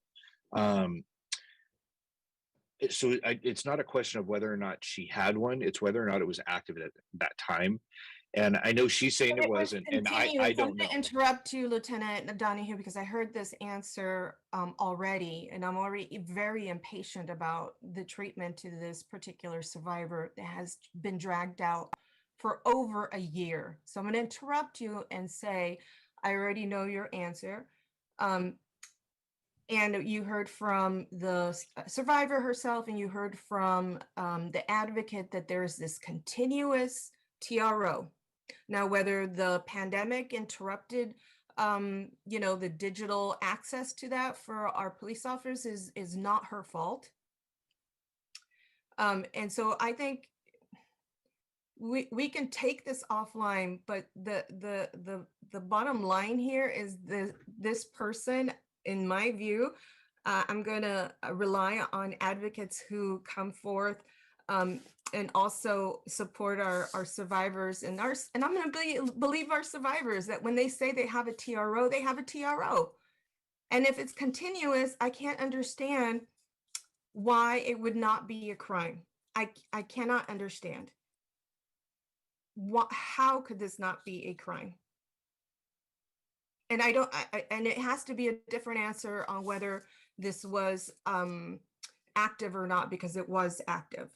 With the assumption that it's active, let's give the survivor the benefit of the doubt, is what I'm asking for and what she's been asking for. Council member, there may be one other item that would need to be confirmed. And my understanding is the police department understood that there may have been some purchases that were prohibited under the restraining order, but that they occurred before the restraining order was in place, and they may have been purchases that may not have been outside this, or may have been outside the scope of the restraining order. I don't know that answer either. That was just something we heard. Yeah, you know what I would have appreciated is a report that would have been submitted to detail all of these things out, instead of us having to drag this out. And as you've heard, our survivor is taking care of a couple of kids, and I've got to applaud her to not lose her concentration when a baby is pulling at your heartstrings and you really want to comfort your baby and not answer our silly questions. So I do want to make a finding here that Catherine Weiland was Riken, am I saying it correctly? Somebody could correct me if you want. Was a victim of a crime, and I want to direct our city manager to release that footage to Catherine as the affected victim of that crime. And then deny the appeal for any public release. Although I understand, Nora, that you're saying that once this becomes public, it's just PRA'd. But from what I understand, we can make the decision on whether she was victim of a crime or not. Is that correct? I don't think that the Rules Committee can make that decision itself. That's unfortunately the difficulty. And you're right, a lot of this is just being heard now. It's not necessarily, and that's the nature of a hearing that you have. It's not necessarily in this written report, apparently. Okay, so Chair, would it be appropriate for us to defer this so that there's some steps that can be completed between now and maybe the next time that we hear this? And that includes having Catherine return to the IPA to sort out this piece on the TRO, although I don't know what exactly needs to get sorted out, and our attorneys can't tell us either. And so I'm not really uncomfortable with that kind of detail. Lieutenant, you haven't been able to share with me how it was outside of the TRO, other than it was the wrong time frame, or it wasn't within the time frame, although both advocate and survivor has said that it was. So I'm going to give this one more opportunity for us to sort this out. I'm really disappointed that our system isn't believing our survivors, and that we are not taking these kinds of threats seriously. We have had as you all may know, domestic violent related homicides in the recent days, and it is absolutely upsetting to know that and to learn that this survivor has been trying to go through the right paths and still not able to have what she needs and wants and deserves. So I'll make the motion to bring back this appeal process. And I'm going to ask Lee, how soon can we get this back on the books, taking into consideration Catherine's calendar? So we can add it to next week's calendar. I'm going to ask Lieutenant Donahue to work with Catherine and obtain a copy, and work with the attorney's office so that we can make findings that would allow us to hopefully release the video to her and not have this be open to the public so it wishes her need. So Lieutenant Donahue and Nora and I will check in offline, but that's going to be my request, that we agendize this for next week and close this so that the victim, Catherine, doesn't have to be prolonged for her. But I want to make it really clear. I know that I've gone on a little bit longer, but I want to make it really clear that and thank Catherine and recognize her efforts. Any other survivor would have already dropped this. Can you imagine having this dragged out for over a year? This is not even the crux of her issues. This is just a side effect of the process. And so we and our system really needs to do better.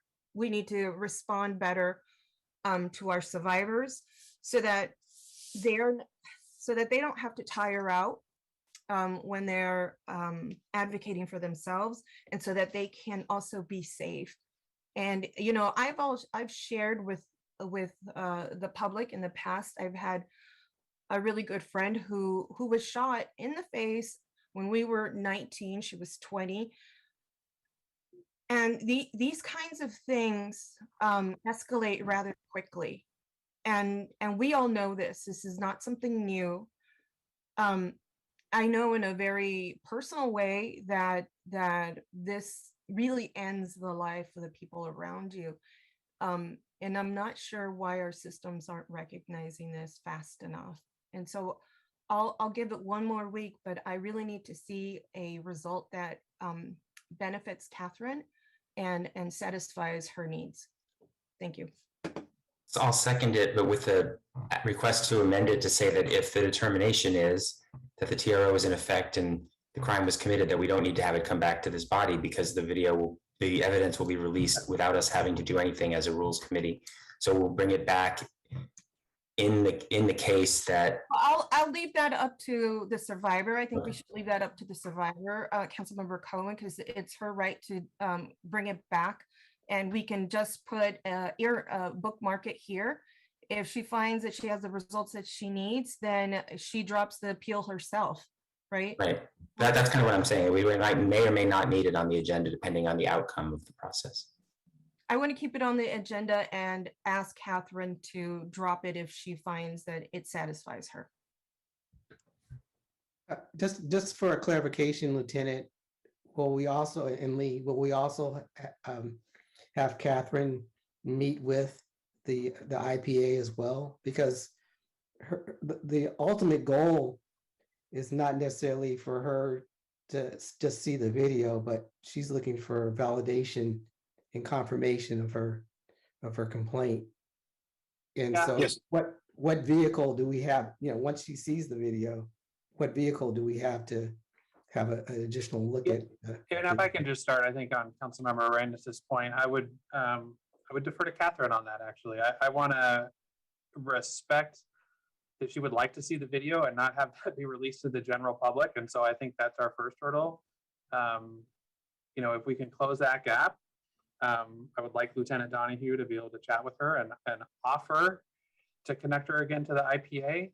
So she has that service and she can go from there. But again, I don't think, we would mandate that or do anything. I think that's her decision. Right now, I'm just trying to make sure that we have some space to honor the request of her seeing it and not being forced to release it to the general public if asked.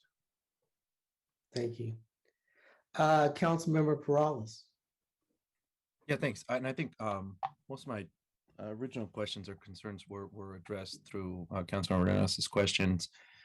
My only now concern would be, is a week going to be sufficient time? I think what we're asking in this motion is to go back and determine if there was a crime or not. Is that correct, Councilmember Renes?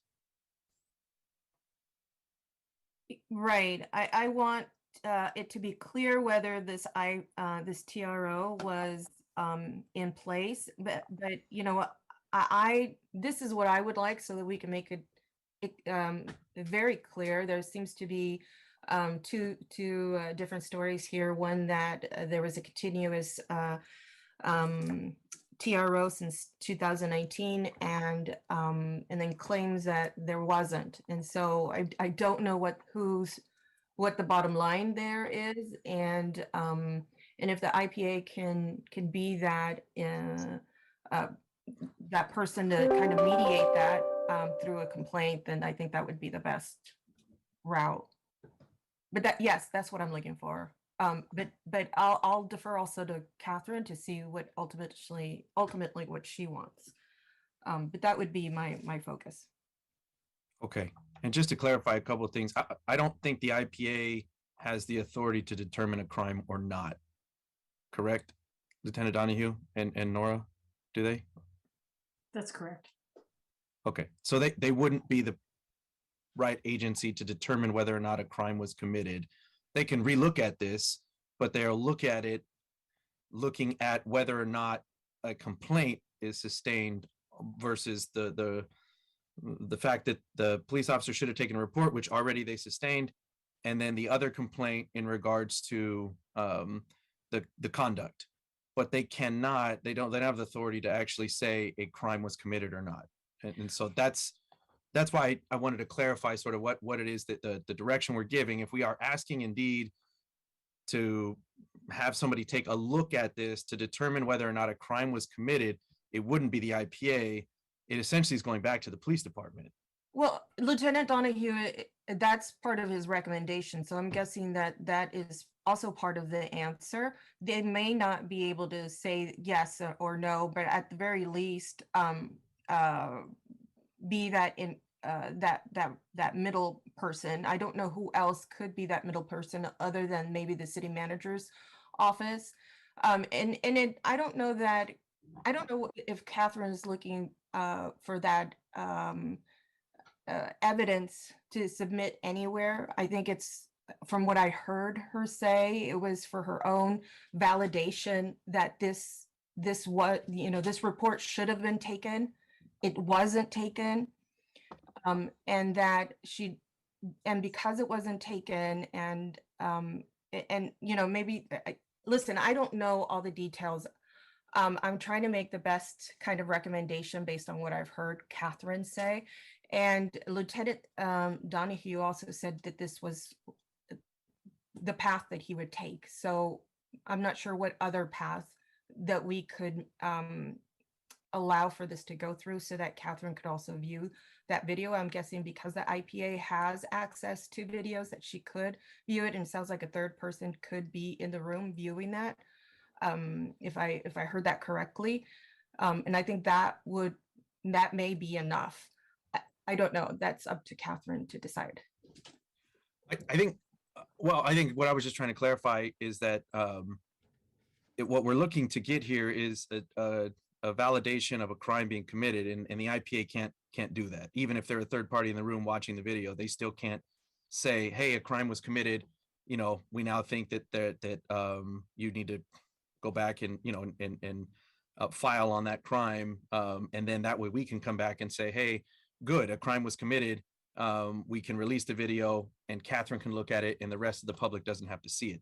The IPA just doesn't have that authority. And so regardless of us asking them to do it or not, it doesn't matter. They don't have that authority. So the only people that do would be the police department or the district attorney's office. And so we're really asking the police department to take a look at this again and say, can you validate or verify if a crime was committed or not?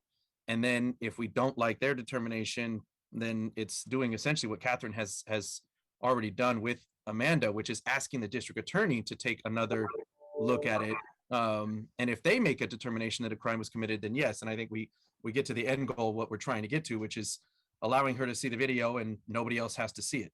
And so that's why I just wanted to be able to make that clear in regards to what is possible here and what we're actually asking to have happen. I don't want to send the wrong message to Catherine that there's an authority that the IPA has, or there's an authority that we have to deem a crime was committed or not, because we don't have that ability. We have the ability here today to say, you know what, we're going to show you the video, but an unfortunate circumstance of that would mean everybody else gets to watch the video as well.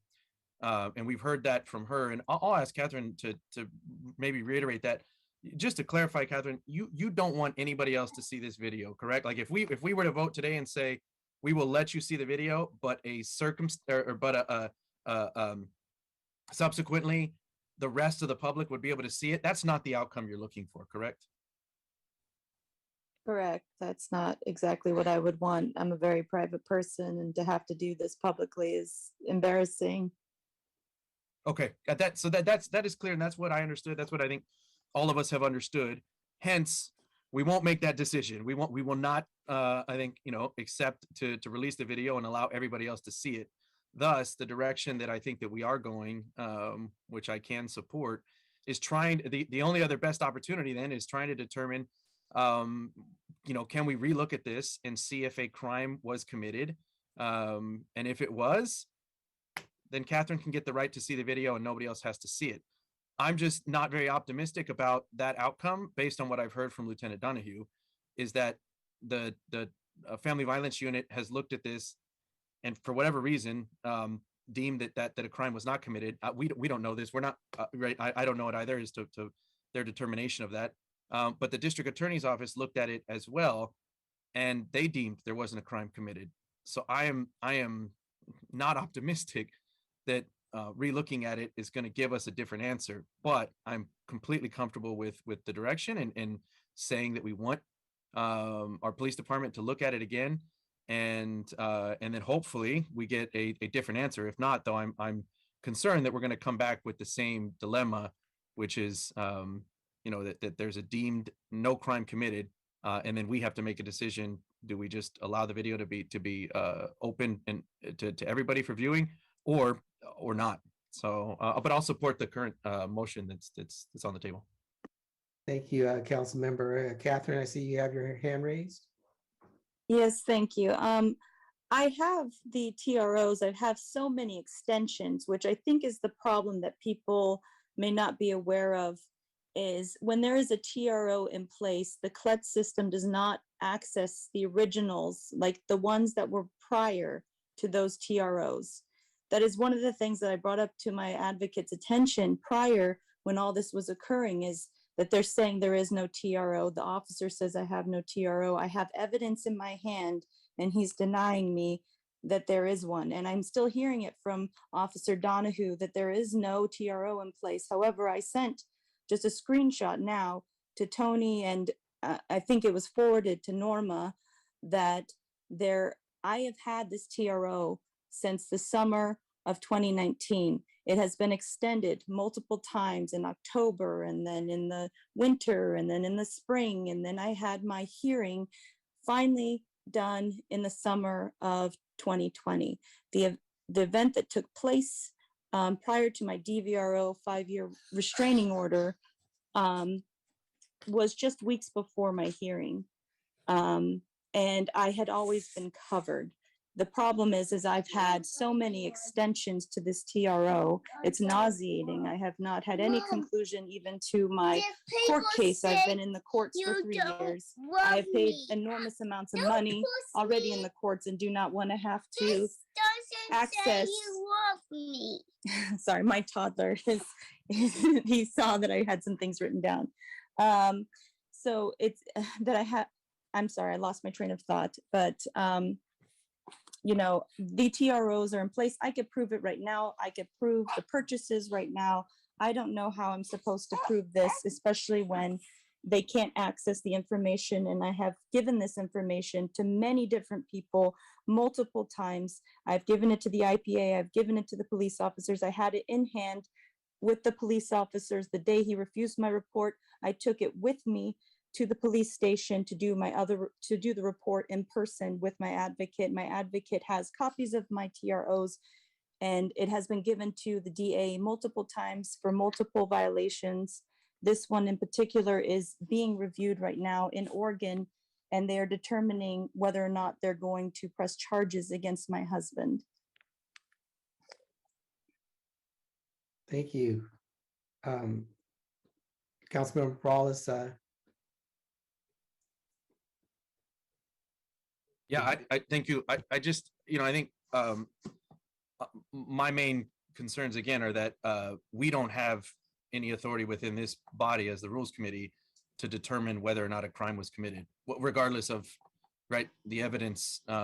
We don't have that ability to determine that. We can make a decision as whether or not we want to release the video to the public or not, but we don't have the ability to determine a crime. And so I understand, and I hear Catherine's plea. It's just not within our ability to determine that. If we make the decision today or whenever to release the video, it's going to be releasing it to everybody or nobody, unless a crime is determined. But we don't get that ability to make that decision, unfortunately. But that's not our right. That's not what we can deem. We don't have that authority. Thank you, Lieutenant Donahue. Yes, sir. Thank you. What I want to say is I will ensure that this case gets reviewed again.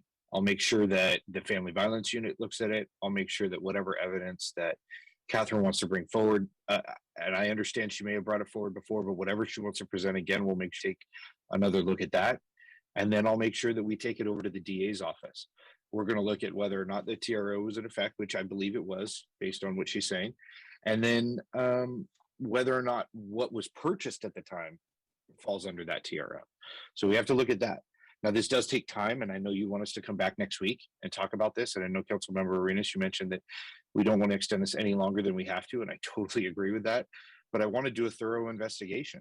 I don't want to be time limited. We've already lost Wednesday, right? And we've got maybe Thursday, Friday, Monday, Tuesday. So that's 4 days.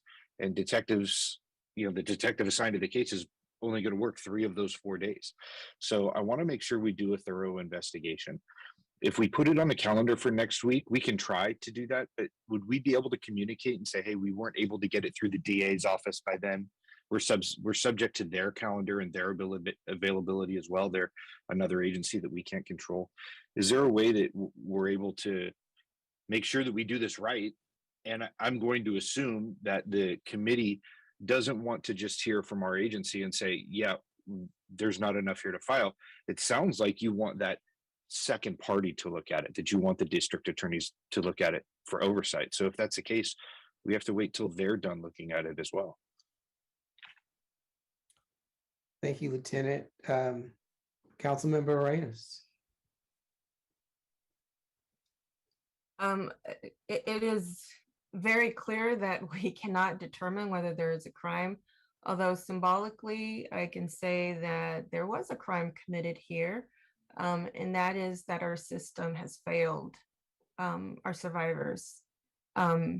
And that is something that I'm willing to take in terms of responsibility and making sure that our systems respond much better to our survivors. And these kinds of oversights happen, I imagine, all the time, where systems are not working, and maybe people can't find the evidence of a TRO or whatever kind of evidence that they need in terms of documentation. And I don't know what the answer is, except in making sure that our policies on the books are responsive to what we're seeing on a daily. And then what we have in the books is what our officers and our systems actually exert and uphold. And so I just want to thank once again, Catherine. You have my commitment that I will continue to take a look at what went wrong, and in hopes that if there was something that we could do to improve our systems, that I will work on that. And I just want to thank you for not giving up and standing up for yourself and advocating for yourself. Thank you for doing that. It shows the kind of strength that you have as a woman and as a survivor. So thank you. Thank you, Council Member.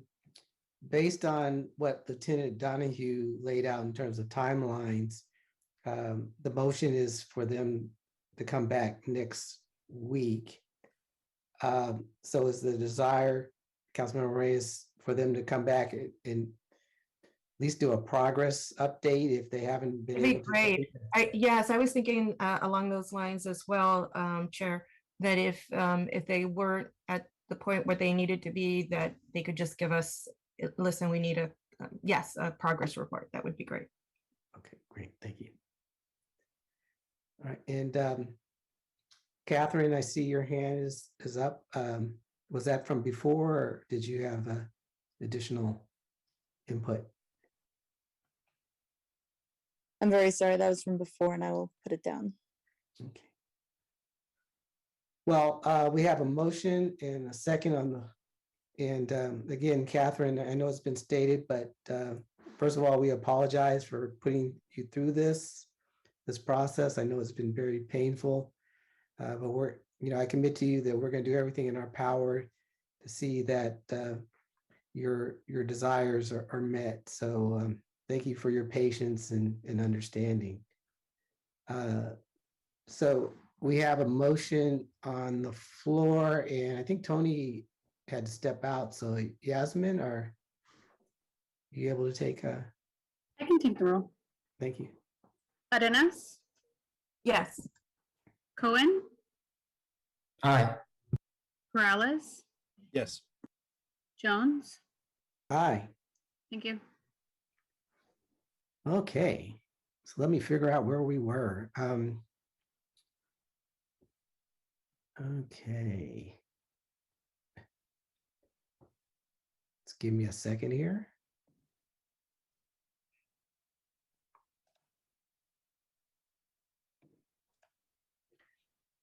Okay, we're still on meeting schedules, redistricting.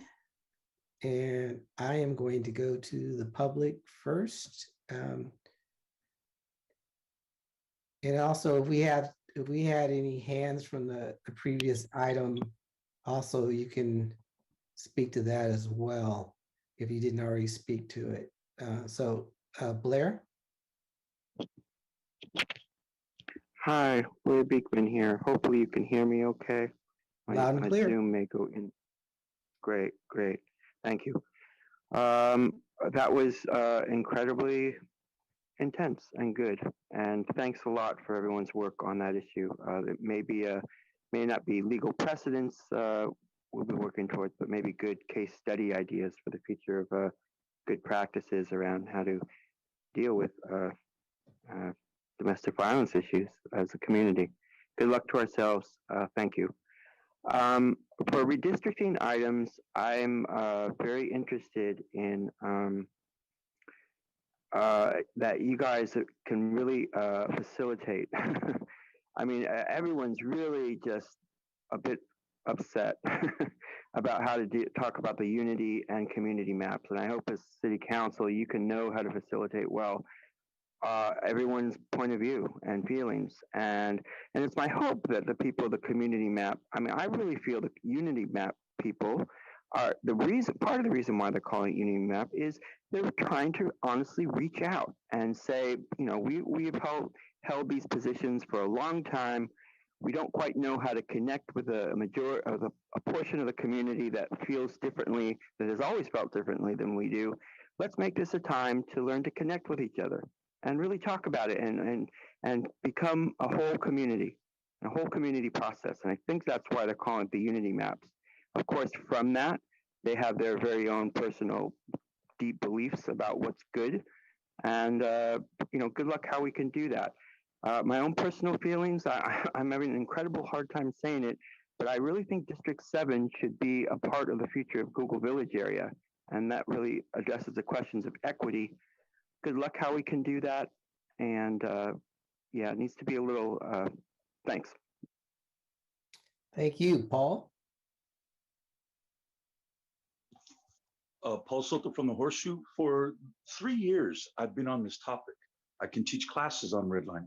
I have Santa Rosa contacting Public Defender's Office from Santa Rosa is contacting me to inform members of their commissions on redlining because they've seen my videos on Facebook.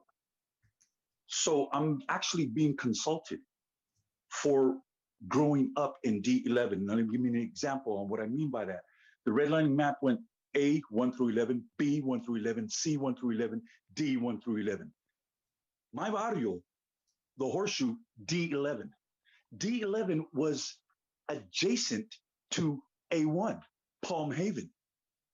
How in the hell are you going to get the lowest of the lowest designation adjacent to the most prominent?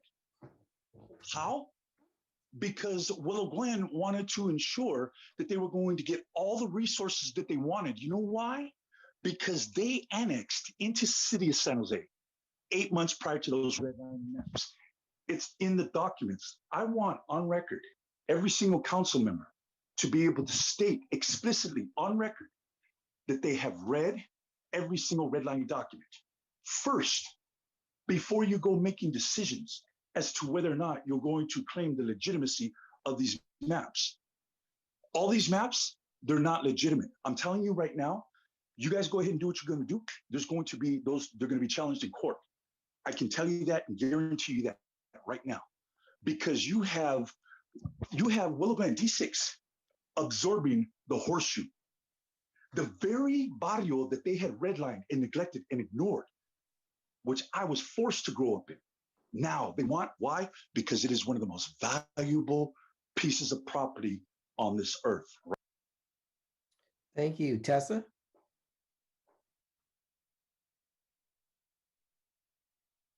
Okay, good. I guess it says meeting schedules, but everybody's talking about redlining. Okay, well, the redlining, yeah. So yeah, that's what I noticed when I went through. I had to go to Walmart and rode my bicycle down, and there's 280, and it's where we put the freeways. We know that there's environmental racism, and that's what's happening in my neighborhood. We're on the tracks. I always say I'm on the thorn side of the rose garden, and nobody cares about this part of the rose garden. Even my neighborhood association has been rude. Shasta Hanchett Park Neighborhood Association has been rude to me, and and it's like they don't care about this side of the town, and and I'm keeping on trying to fix this side of the town, and it's not easy, and it's that this has been the problem the whole time I've been here. Coming into this part, having a diesel bus depot, because I've been a stay-at-home mother. We only had one salary, and we, bought a property in like the thorn side of the rose garden. And, it was hell, dealing with the corporation. And then, that's where the corporations, and then you're putting a corporation on our side of the block. It was bad enough. It was on the east side of Stockton Avenue was all the commercial, and our side was rezoned to go residential. And so we were able to buy this old bar, as a real fixer-upper. But, we had to deal with the Royal Coach Tours harassing us because I was dealing with their idling of their diesel engine, diesel toxic air contaminant, which our Mayor Liccardo, when he was running first, told him about diesel. He didn't even know about diesel. The diesel was a toxic air contaminant. So this is this is what we're dealing with. And then the police, gave our number to Royal Coach Tours, and I get a phone call saying, you better shut up about our pollution or we'll harass you with noise. And then noise was happening, and we have no noise ordinance. Thank you. Bringing it back to the committee. Can I get a motion, please? Move to approve. Second. All right, been moved in second. Can we get a roll call vote, please? Arenas, Yes. Cohen, Peralez, Yes. Jones. Aye. Thank you. Okay, next is the public record.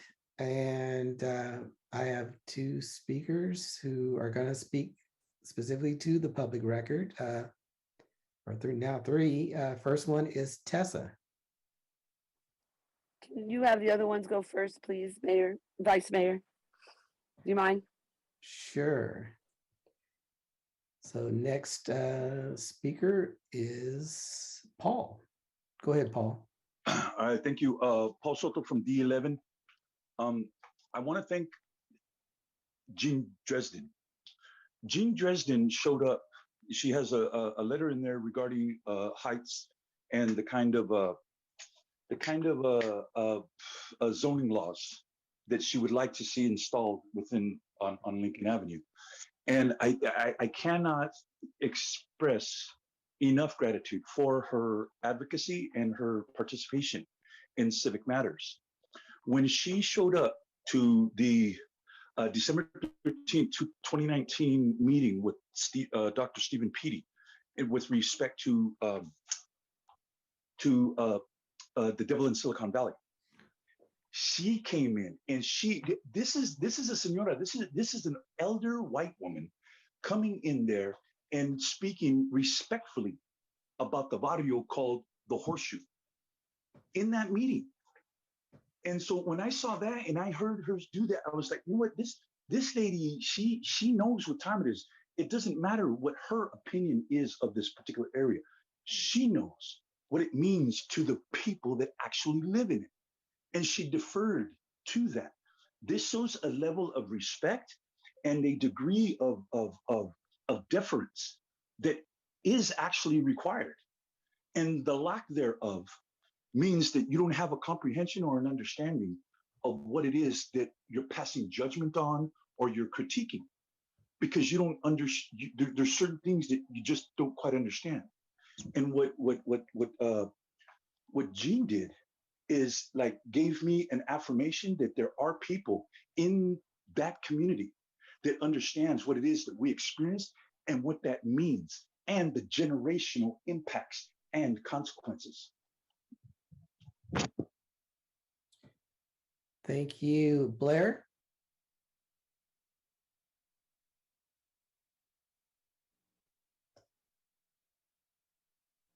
Hi, Blair Beekman here. Just to quickly offer, you have seems like what's a nice report and summary of San Jose Water Company finances. Beginner's good summary. Just a reminder and the importance of all the subsidy work that we're doing at this time. We're dealing with much larger numbers than we used to, and it's kind of nice in a way. And it was very nicely talked about ideas about housing yesterday by Jackie. We're really entering a new realm and a new way to talk about the future use of subsidy, and the San Jose Water Company has benefited from this in ways. The goal of all this is how it can really help people who really need the help, and that's low-income people. And I really hope that's our future plans of how we talk about equity. We all can be have benefits from equity, but to serve low-income people with equity concerns and needs, that hopefully can be a goal that we always try to consider and focus on how we talk about equity for our future. So thank you for this item, and the subsidy process that can be a responsible, interesting process for our future and what we can develop for ourselves from that. Thank you. Thank you, and thank you for giving up 29 seconds. Tessa? Thank you for being so honest, right? Anyway, yeah, so here's my 2 minutes. Well, I was thinking about Jean Jesden's letter that Paul was referencing, and that she was talking about heights in Willow Glen. And here, we have here on Stockton and Shealy, a proposed 5-story hotel with an underground garage is what's proposed that meets the requirements of the general plan. And that's the problem. It is the general plan that was changed without letting us know. But getting back to the height issue, staying on topic, was that, even the, what is it called? Well, it was looked at by the historic, whatever the committee, and said that it was too massive. And they said it was too massive. So, whether or not that holds any power, the commission, the Historic Landmark Commission said it was too massive. Will it be changed? That's a question. And the thing is, Deb Davis is complaining right now about, SB 9 and that we need to have local control of what goes into our neighborhood. And the problem that she sees is noise and pollution coming into our neighborhoods from having more density. But those issues can be addressed, our noise and pollution, and that's what we haven't been addressing.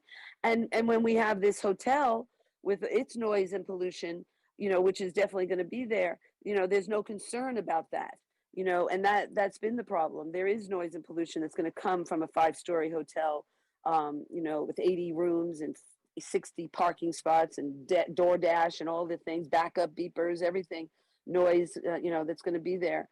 And so, we don't have a comprehensive noise ordinance, and those things can be fixed. We could have quality of life as a priority in our city, and instead of saying we don't want density. All right, bringing it back to the committee, Councilmember Perales. Yeah, thank you, Vice Mayor. Am I missing something? But I didn't see a letter from Jean Dresden in the public record.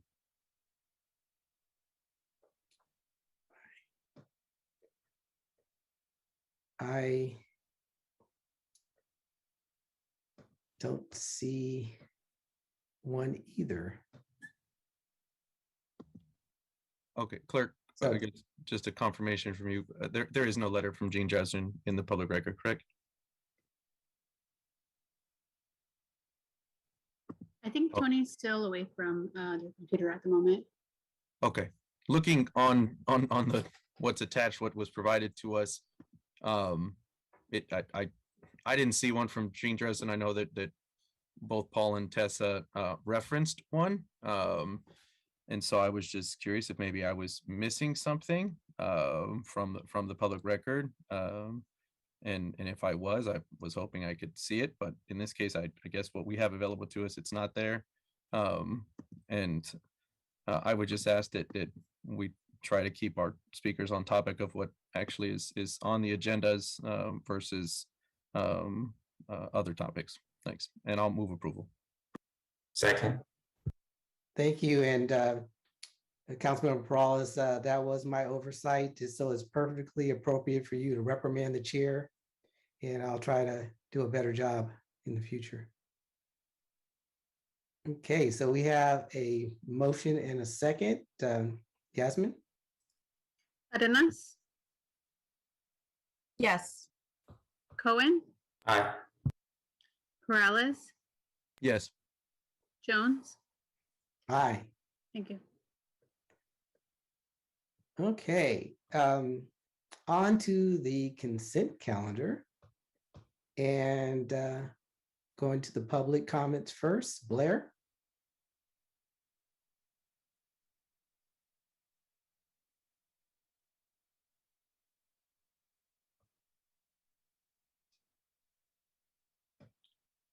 Go ahead, Blair.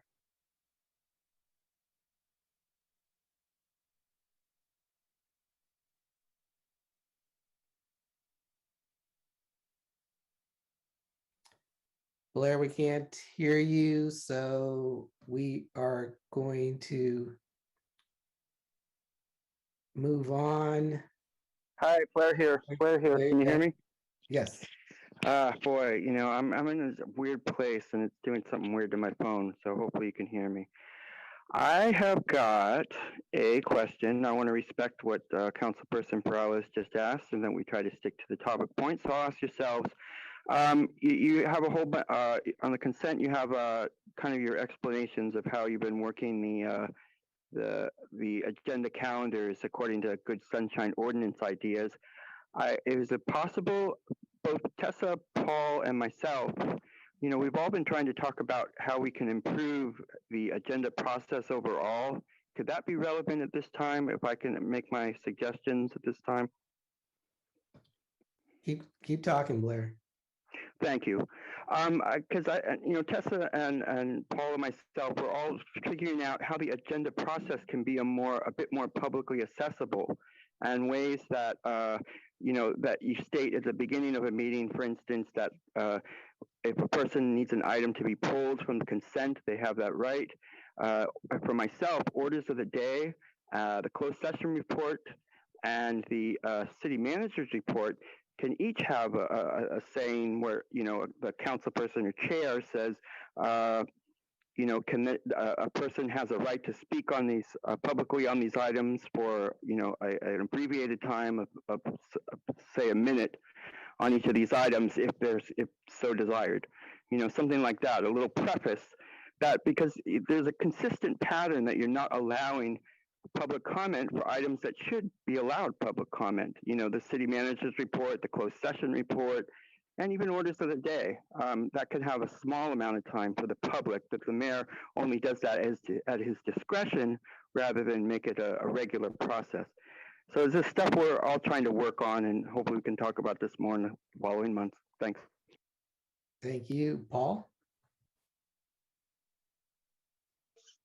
Yeah, Paul Soto from the Horseshoe. I agree with, I mean, we've been doing this, both Blair and I have been constantly on the process itself because we know what democracy is. Okay, you're the ones legislating because you exercise power that is endowed in you by the consent of the governed. We're the governed, so we give you consent. You don't tell us what is acceptable, what's not acceptable, what's out of order, what's not out of order. You don't dictate that to us. We tell you what we want in our communities. Especially, I would listen most to the people that are most active and consistent. 3 years, unless I'm being locked up by some police department or somebody calling probation, unless that's happening, I ain't going nowhere. And so that has happened a couple of times with respect to my participation in these meetings. I've been locked up twice. My freedom has been taken from me because of my participation in these meetings, because people just don't like what I have to say, or they don't like the way I say it, or they don't like the way I approach it. Honestly, I don't care. Paul, sorry for interrupting. This has everything to do with it because the open government document that was produced by Sarah Zarate, that is the topic. It may be tangential, but I'll bring it to the center. I will bring the topic to the center. And what she's stating in this document is that I don't get to know what nonprofits are talking to. I don't know, there is no record. Look, there are people on record right now that stated that 5 years ago, and these are heads of nonprofits, 5 years ago, they knew and they were already advocating for the facilitation of that $150 million Google deal. I have on record that they did that, but it's not showing up. And that's what Sarah Zarate is trying to correct. She's trying to correct the fact that there was deficiencies in who has access to power. And it's these nonprofits that have access. Thank you. Bringing it back to the committee. Move to approve the consent calendar. Thank you. Can I get a second? Second. Awesome. Yasmin? Arenas, Yes. Cohen,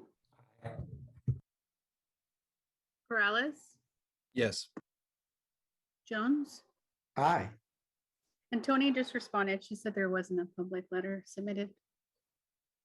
Not for this particular week, Yes. to check to see if there's one submitted for the next agenda. I'm still looking for that. Great. Thank you, Tony. Okay, on to the next items. ADA compliance for small businesses and ADA compliance. There's two different items and I'm gonna go to staff first who has a request. Yes, thank you, Chair. Lee Wilcox, Assistant City Manager. We did 2 early consideration forms because of the holiday break. We marked both of those as we needed additional time given the interdepartmental nature of both of those requests. So we respectfully request the Rules Committee defer both of those items to next week, and we will have new early consideration forms done by then. So moved. All right, moved and seconded. And if we're going to defer those items for the people that have their hands raised, we're not going to be taking public comments on this issue until next week. So Yasmin?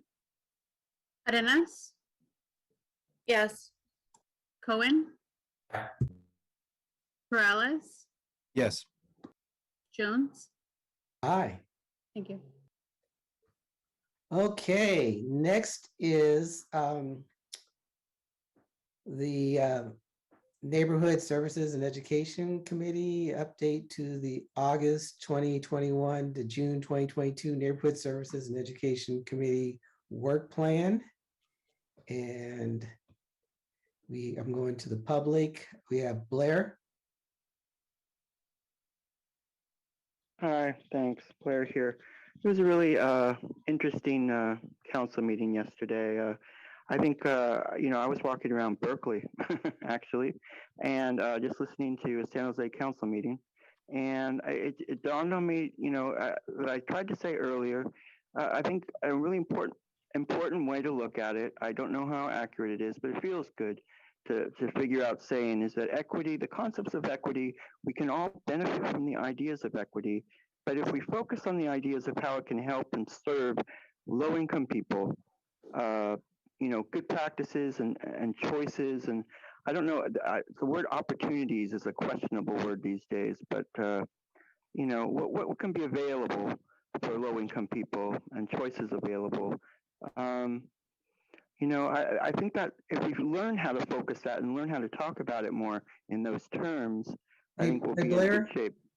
Yeah? Sorry for interrupting, but can you tell me how that's tied into the item on the agenda?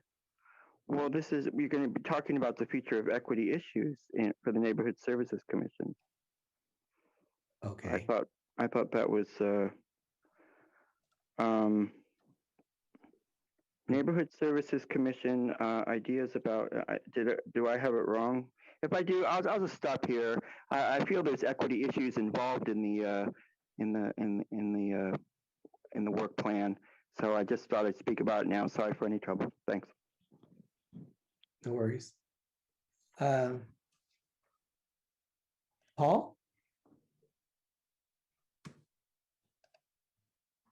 Thank you, Paul Soto from the Horseshoe. It explicitly states racial equity. Yes. On the agenda items. So if you can check and maybe pull the homeboy back so we can speak on those issues. So Paul Soto from the Horseshoe. Look, I was in the room when the racial equity study session occurred after Stephen Petey's delivery on what happened here in his articulation of Devil in Silicon Valley. So I was there when the topic, when it was an idea, when the Office of Racial Equity was just an idea in people's minds. I was there. When the budget of it was being spoken of, I was there, contributing to the conversation. When its implementation was there, I was at every single one of these meetings demanding, not asking, but demanding that a racial equity definition be placed so that there's an objective way by which to allocate budgets. And I have been denied for 2 years. 2 years I have been denied.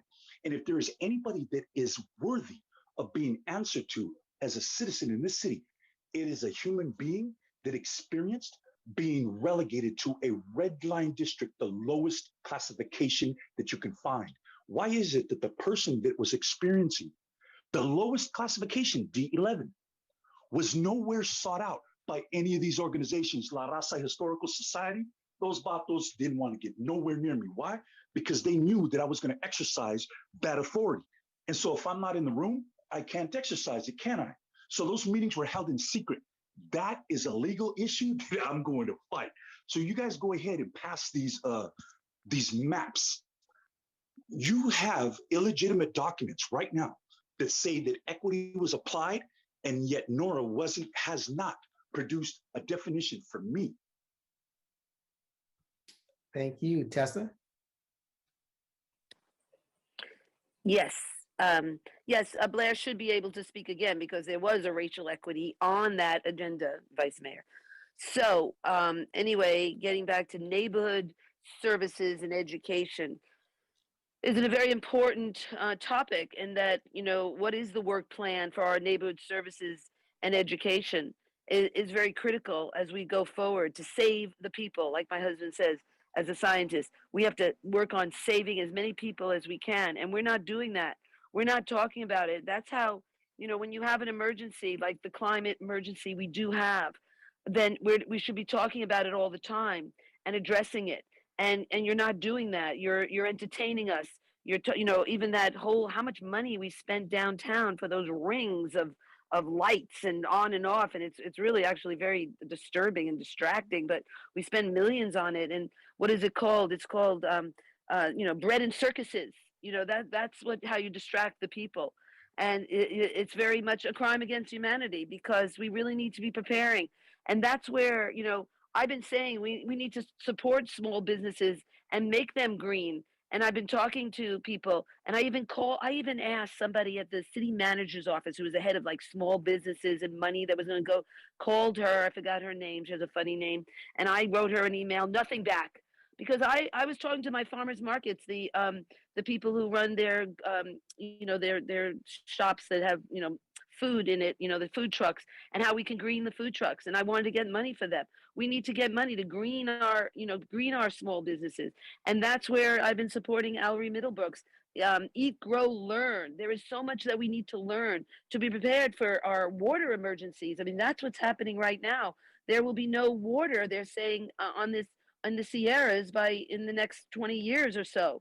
We have to be prepared for water capture and all these things. Thank you. And Blair, if you want 30 seconds to bring it home and make the point that's tied to the agenda item, Oh my gosh, thank you very much, Chappie. I did not have quite the focus that you asked, and I can provide that now.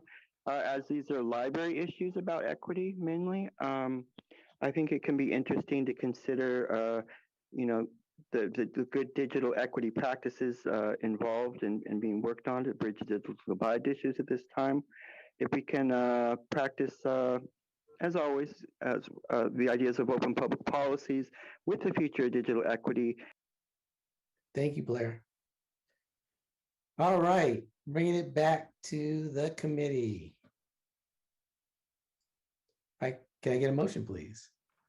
Motion to approve. And Chair, I just wanted to mention that this deferral is typically we don't have a meeting in January, but because our agendas were really impacted and just full, we had to create an opportunity for us to really talk about equity and give it the attention that it needs and the focus that it needs. So will be happening at NSC in January.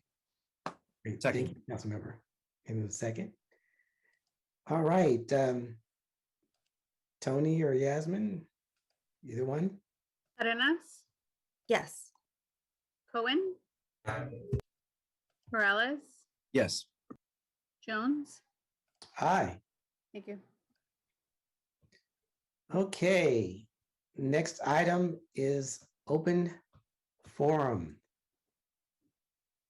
Start out with Paul. Yes, Paul Soto, D11. Councilwoman Arenas, thank you for meeting the expectation that I had from you when I was waiting for your chance to speak. Because when you took the floor, every single point that you hit was consistent with what it is that we expect from our leaders. And so I want to say that specifically and personally to you.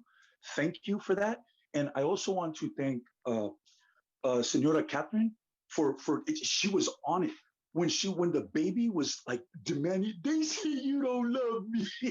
I was just like, she's ignoring her child just so that she could participate civically because she knows that there was a wrong, there was an injustice. And this is a white woman. What do you think was happening to Chicanos? What do you think was happening with Mexicans? Do you know what they used to do back in the days? They used to show up and my mother's sitting there with black eyes, man. Black eyes. And the cop just, what happened? Nothing, okay, boom. And gone. They leave. The cops would just leave in the Mexican neighborhoods. The women were sitting there vulnerable. And we had to sit there and watch our mother being treated like that. And it wasn't on the men either because the growers were showing the husbands and the fathers that they were impotent, even in their context of their own families. Why? Because the schools were allowed to beat the children. They were allowed to slap them and shame them for being Mexican. And the fathers were impotent to do anything about it. Anything about it. That's what redlining looks like. That is what redlining looks like. And I'm asking this committee right now, please ask for 2 minutes whenever there's a racial equity issue on the floor that Liccardo is barred from saying 1 minute. These discussions require. Thank you, Tessa. Okay, thank you. Yeah, I was just, noticing that you're thinking about like stopping the remote Zoom meetings, the hybrid meetings.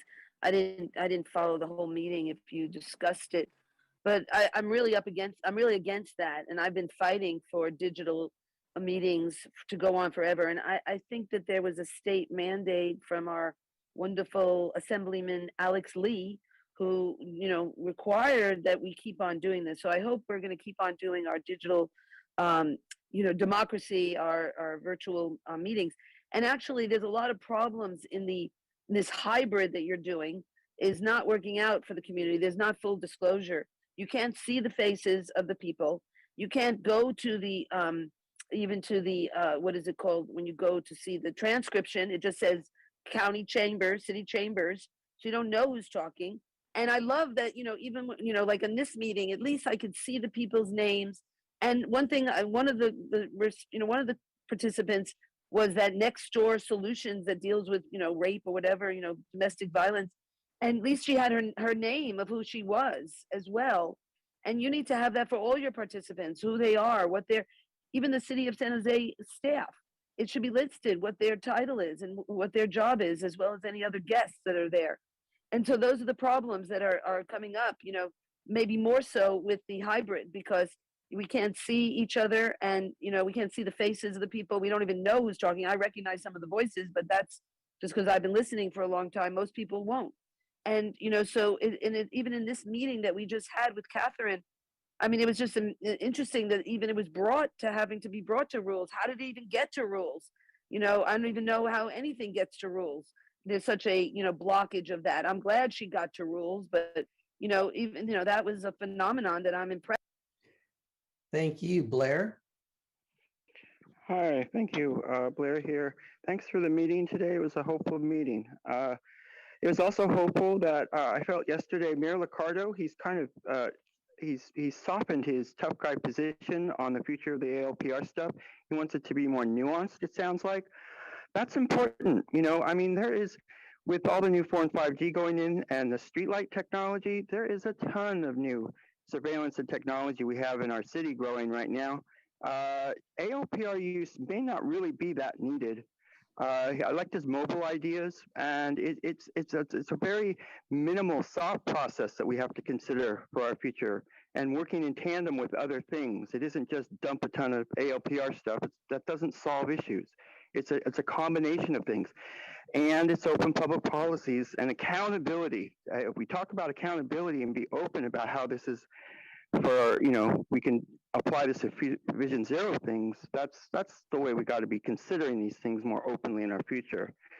For the city charter process, if it's any relief that we could possibly go past the December 3rd deadline coming up because of sunshine ordinances ideas and try to respect instead Brown Act ideas of December 10th, and have final papers come in at that time, I think that would be a stress relief for all of us. And of course, I feel that we may need to extend things past into January and into March 2022 because of legal language issues for the charter and how that's going to be on the ballot election process. If that's applicable, hopefully it can help here, make things easier to decide at this time. And with 15 seconds, again, with redistricting issues, I'm really for District 7 being a part of the Google Village future, and how we can talk about, maybe shrinking just a bit District 3, and that can be. All right, Gail. Hi guys. Wow, what a meeting. I hope you all are still awake. Wow, very emotional for me. But I wanted to first of all start off thanking Councilwoman Arenas. Thank you so much. She was the only council person that reached out to me regarding the unhoused families that live at Phase 3 under the FAA. And I want to thank you so much for that, Sylvia. It was really wonderful, and I'm going to be meeting with your staff and bringing her out there, I hope. But thank you for reaching out. I'm back again talking about the porta potties, and it's absolutely insane and deplorable to me that no one, city council, the council member that represents that area, housing, city manager, no one is doing anything about moving some of the porta potties. I brought Raul's aide there, Councilman Perales' aide.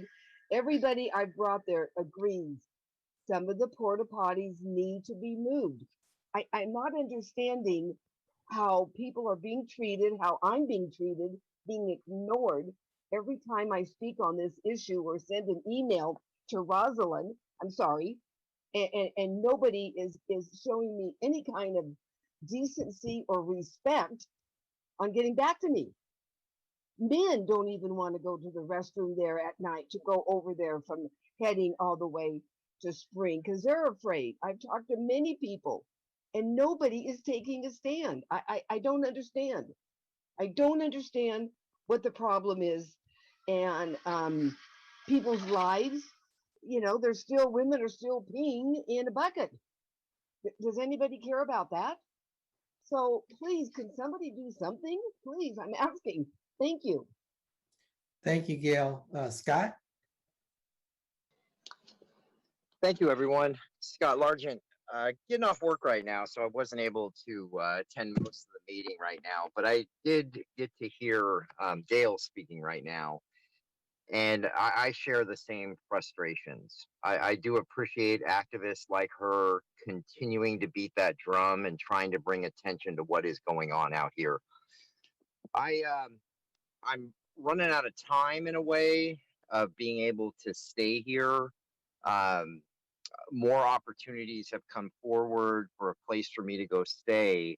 Part of me does not want to leave people out here because I'm just so concerned that the city and the county has abandoned everyone out here. These barriers are ridiculous. The emergency medical response teams, you guys didn't really get them in the loop. The fire department you talked to and the PD you did, but watching paramedics stop at barriers is just very, very sad. Cut off water, cut off power. I beat that drum about this being a humanitarian disaster. It truly is. I think I'm doing my part by bringing out more, not necessarily just the news media. There's a lot of different film crews that are doing documentaries about poverty in Silicon Valley. And I think if they can do the right thing to get this out to the world, I feel that I've done my part. I just literally beat pavement how people could be left to die in a field.